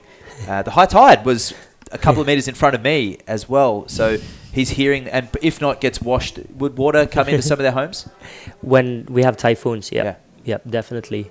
They live so close to the ocean. Like the Lopezes, their dad runs a surf school, and some of the Siargao family, their dads are fishermen. Yeah. Most of their dads are fishermen. So, yep. But yeah, they're connected to the ocean, and you know, I can't wait to see Kai Hamasi unload in this last 4 minutes to see if we can create or ruin this fairy tale for JR, because here he goes, the Japanese surfer.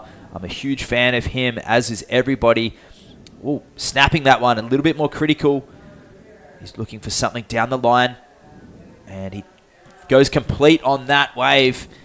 And even his last one was an 8.7, so we know that he's capable of an excellent range score. But this wave shouldering out for him at the beginning, nothing too critical, having to do those snaps and pivots. But that wave, he knows, isn't going to be the excellent range score. But he'll get back out. He won't give up.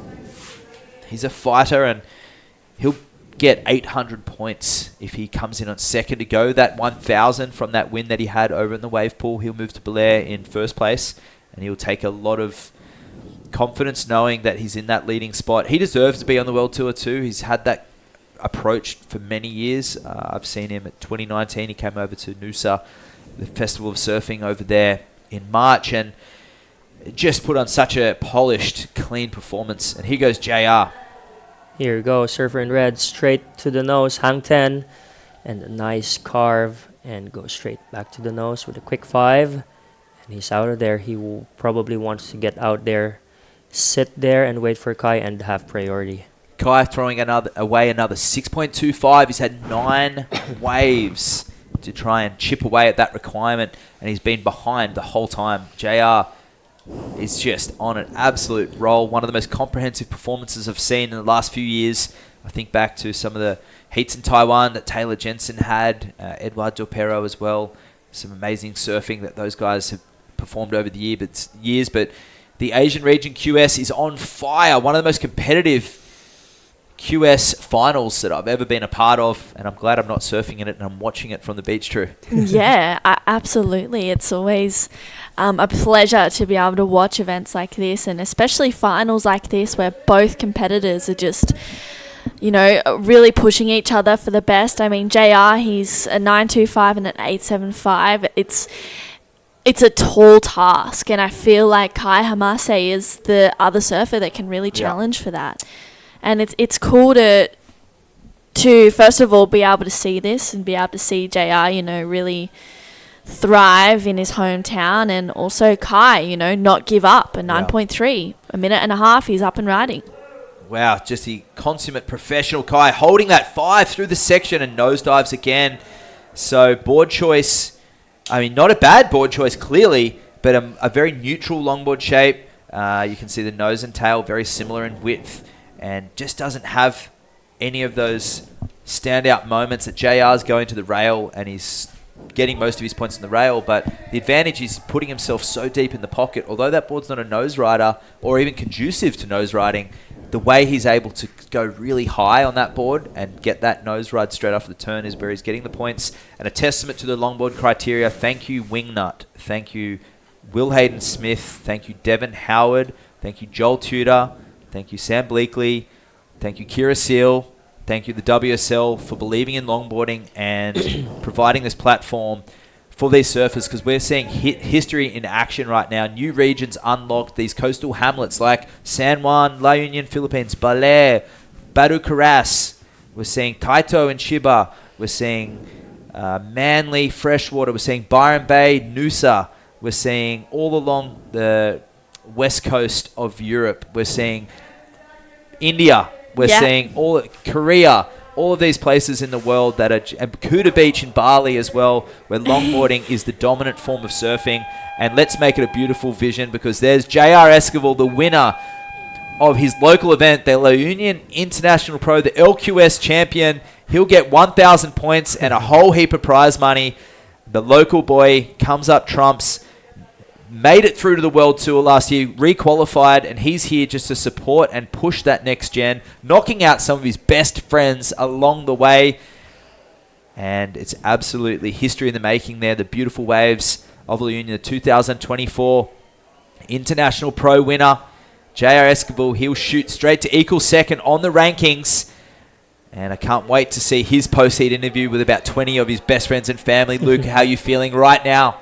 Wow, super stoked, super proud. Local boy won it. There you go. He's getting cheered by his good friends. Philippine flag right there. I see Joe Marie, I see Warren, I see Rico, and all the boys. It's going to be a big celebration today, Matt, tonight. Absolutely, and Floatsman Jetsam on this Sunday night as well. And a big thank you to our sponsors. And yeah, thank you so much, Department of Tourism Region 1, our brother Jeff Ortega, Tingog Party List, House Speaker Martin Romualdez, of course, our governor, La Union Governor Rafi Ortega, our San Juan Mayor Arturo Valdez, our other sponsors, San Miguel Corporation Infrastructure, Vans Alima Clean Canteen, MVP Sports Foundation, Bagong Pilipinas, our local sponsors, La Cantina, Kermit, Seabuds, Converges, Flotsam, Mad Monkeys, and Funky Quarters. Thank you so much to the Escape Resort, Little Surf Maid, San Juan Surf Resort, of course, La Union Surf Club, and all the locals down here, the local government of San Juan, and our Kagawad Roy Ian Sagwan, and Kuya Omar. incredible sponsors, great scenes down here. True, final observations? Love it. I love it. I love the support. And look at that. Kai Hamase coming in. He's got people to greet him there. He's still a winner. Solidifying that first spot, I'd say, on the leaderboard as well, which is, super important for WLT qualification. He's put on an amazing performance this whole event, but JR really stealing the show today. And I tell you what, the support that he has right now is insane.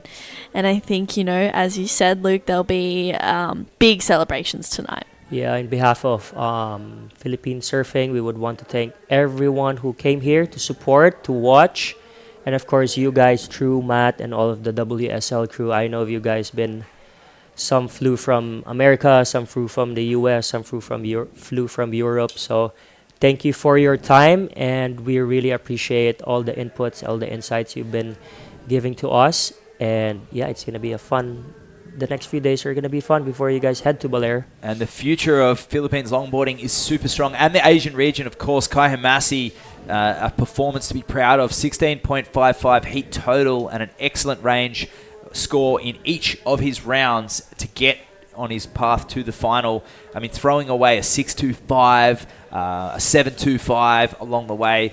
But it was JR, just a consummate performance there. I'm the Waxhead, Matt Chinosky, True Starling. Bye, guys. Thank you so much.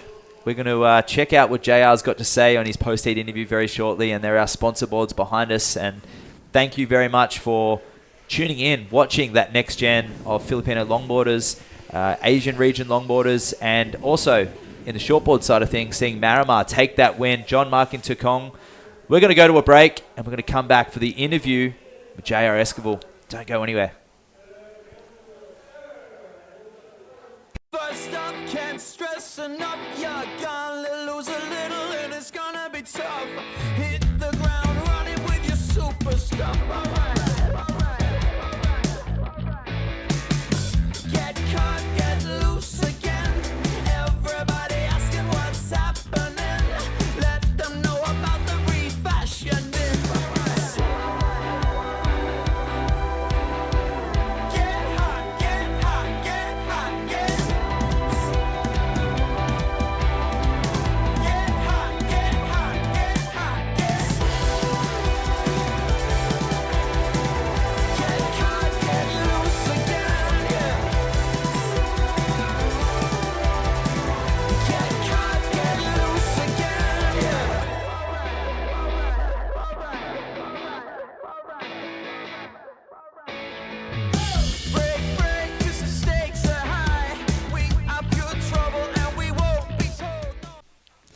heartwarming scenes here at the La Union International Pro. This was event number 1 of the Philippine Tour. We're off to Belair next week, and we're going to catch up with JR Esquivel, the winner of the LQS 1000, the men's side of the draw. Take it away, Camille. In his home break, it must feel so good. So yes, take it away. Have your victory speech, JR. Yeah, that was a great hit with Kai Hamase. Big scores, excellence. So yeah, I just want to thank WSL and UPSA for making this event. And to all the crew, the judges, the staffs, thank you so much for hosting a very nice event. And to all the people who is watching here, supporting, maraming salamat sa inyong lahat. And to my sponsors, to Vans Philippines, to Surftown La Union, Alima, and to Kuya Errol, maraming salamat sa walang sawang pagsuporta. To UPSA for making the Filipinas surfing to the next level. Thank you so much. And to Manong Ronald, to Tingog, to House Speaker, Sir Romualdez, thank you so much po sa suporta ninyo. And yeah, kung sino pa yung mga hindi ko nasabi, maraming salamat sa LU Surf Team. And sa inyong lahat, maraming salamat sa suporta. Pasok di ba? LU Surf Team yan, Days. Rico, Jun. Jeff. And there you have it, everyone.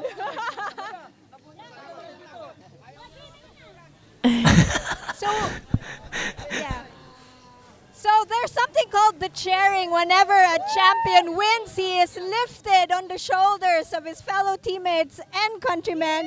And it is only rightful because JR Esquivel single-handedly lifted the town of La Union and put the Philippines on the map when it comes to longboarding. So let's hear it, everybody, for JR. Let's hear it for La Union. What a successful event. Thank you, and we'll see you in Belair. I mean, LU. you can hear it all. I mean, it's heartwarming scenes once again down there, and you can see it in our smiles. It doesn't get any better than this. This is the pathway from grassroots surfing through to the national level. And as you said, Luke, linking together all those different provinces and finding the talent, getting them organized. And you've been a huge part of that. And to actually finally drag me back to the Philippines to tap into this movement that you guys have been so successful at establishing. I mean, you got goosebumps right now? Yeah, I'm so happy. Yeah. Like, the future is looking good for Philippine surfing. And in behalf of, again, Philippine surfing, we would want to thank both of you. To all the WSL crew who came here, to all the local guys who work for this event, to all the sponsors, the La Union Surf Club, to all the locals, and to the whole town of San Juan. Thank you for taking care of our visitors, and yeah, can't wait to get out there and have a quick surf. Yeah, I'm with you on that. I'll meet you out there. Let's get the rashies on, Luke. Let's have a heat. It's a technical heat. Yeah, let's do it. All right. Well, the real competition's about to kick off now, but we're going to leave you guys with a bunch of highlights. Thank you for tuning in. And it was the Filipino clean sweep on the men's side and the Japanese clean sweep on the women's side with both the short and longboard. Asian surfing is in fantastic hands. We're going to see some of these surfers in Australia later in the year. We're also going to see them back up in Belair next. Have a good one, guys. Thanks for joining us. Thanks, guys.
Quatro kantos, di ko mo antos sa imong kabastos kay dili ko santos. Gusto kong tinuod nga gakos bisag walay gastos kay dili ko anang paggapos. Quatro kantos, di ko mo antos sa imong kabastos kay dili ko santos. Gusto kong tinuod nga gakos bisag walay gastos kay dili ko anang paggapos. Sugdan na tong storya sa usa ka babay, dako siyang pagmahay sa iyahang gilabay. Dito siya ni tagay, unya nangitag away, ni syagit siya og peste giatay.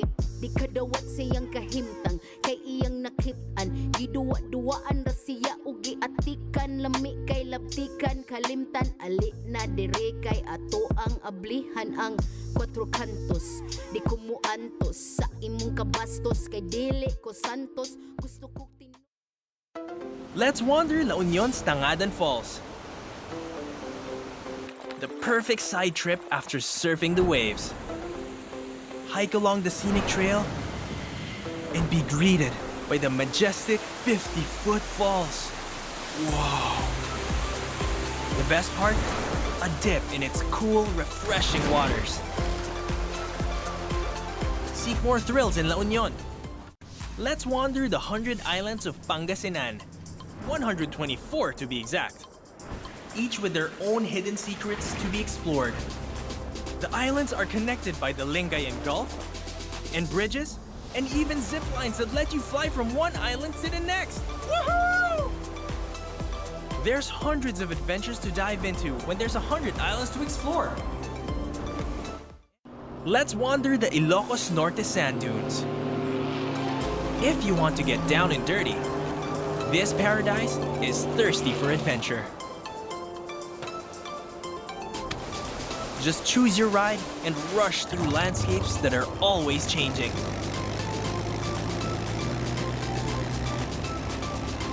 Go where the wind blows, here in Ilocos. Let's wander the historic city of Vigan. This UNESCO World Heritage Site is one of the best preserved Spanish colonial towns in the world. Walk along cobblestone streets of heritage houses and historic attractions dating back to 1500s. Don't forget to take home Ilocano crafts for pasalubong. Travel back in time in Vigan.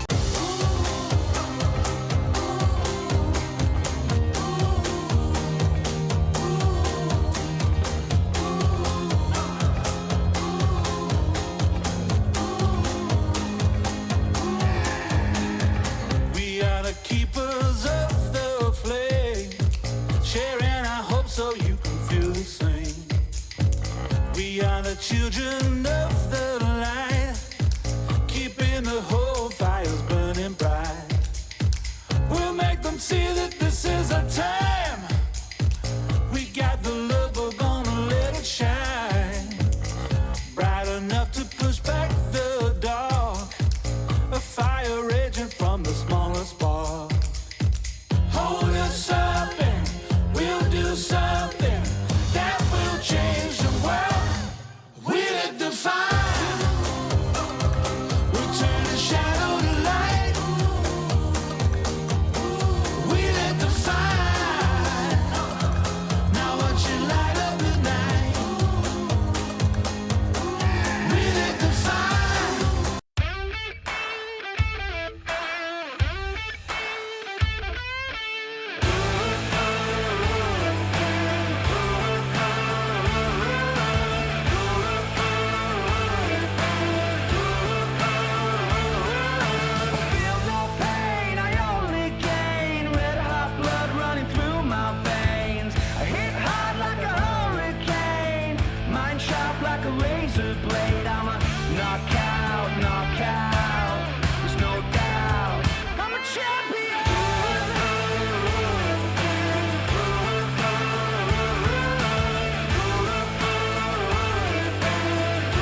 loosen up, you're gonna lose a little and it's gonna be tough. Hit the ground running with your super stuff. Get caught, get loose again. Everybody asking what's happening. Let them know about the refashioning. Get hot, get hot, get hot, get hot, get hot, get hot, get caught, get loose again, yeah. Get caught, get loose again, yeah.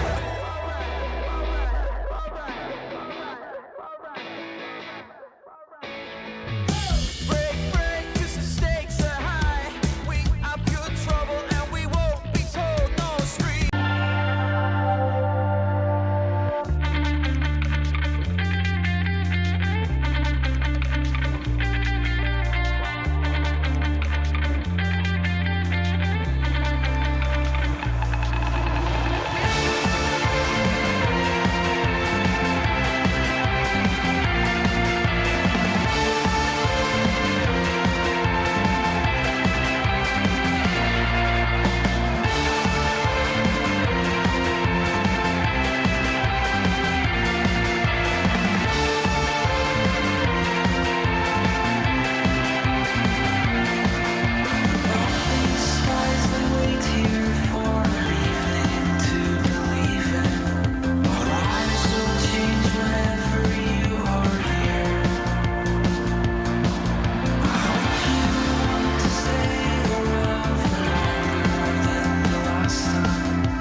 The WSL La Union International Pro 2024 is brought to you by Tingog Party List, House Speaker Martin Romualdez, and the Department of Tourism Region 1. The WSL La Union International Pro 2024 is sanctioned by the World Surf League and organized by the United Philippine Surfing Association in collaboration with the provincial government of La Union, the municipality of San Juan, and the La Union Surf Club. This event is sponsored by Alima, Clean Canteen, and SMC Infrastructure. This event is recognized by the Philippine Olympic Committee and the Philippine Sports Commission.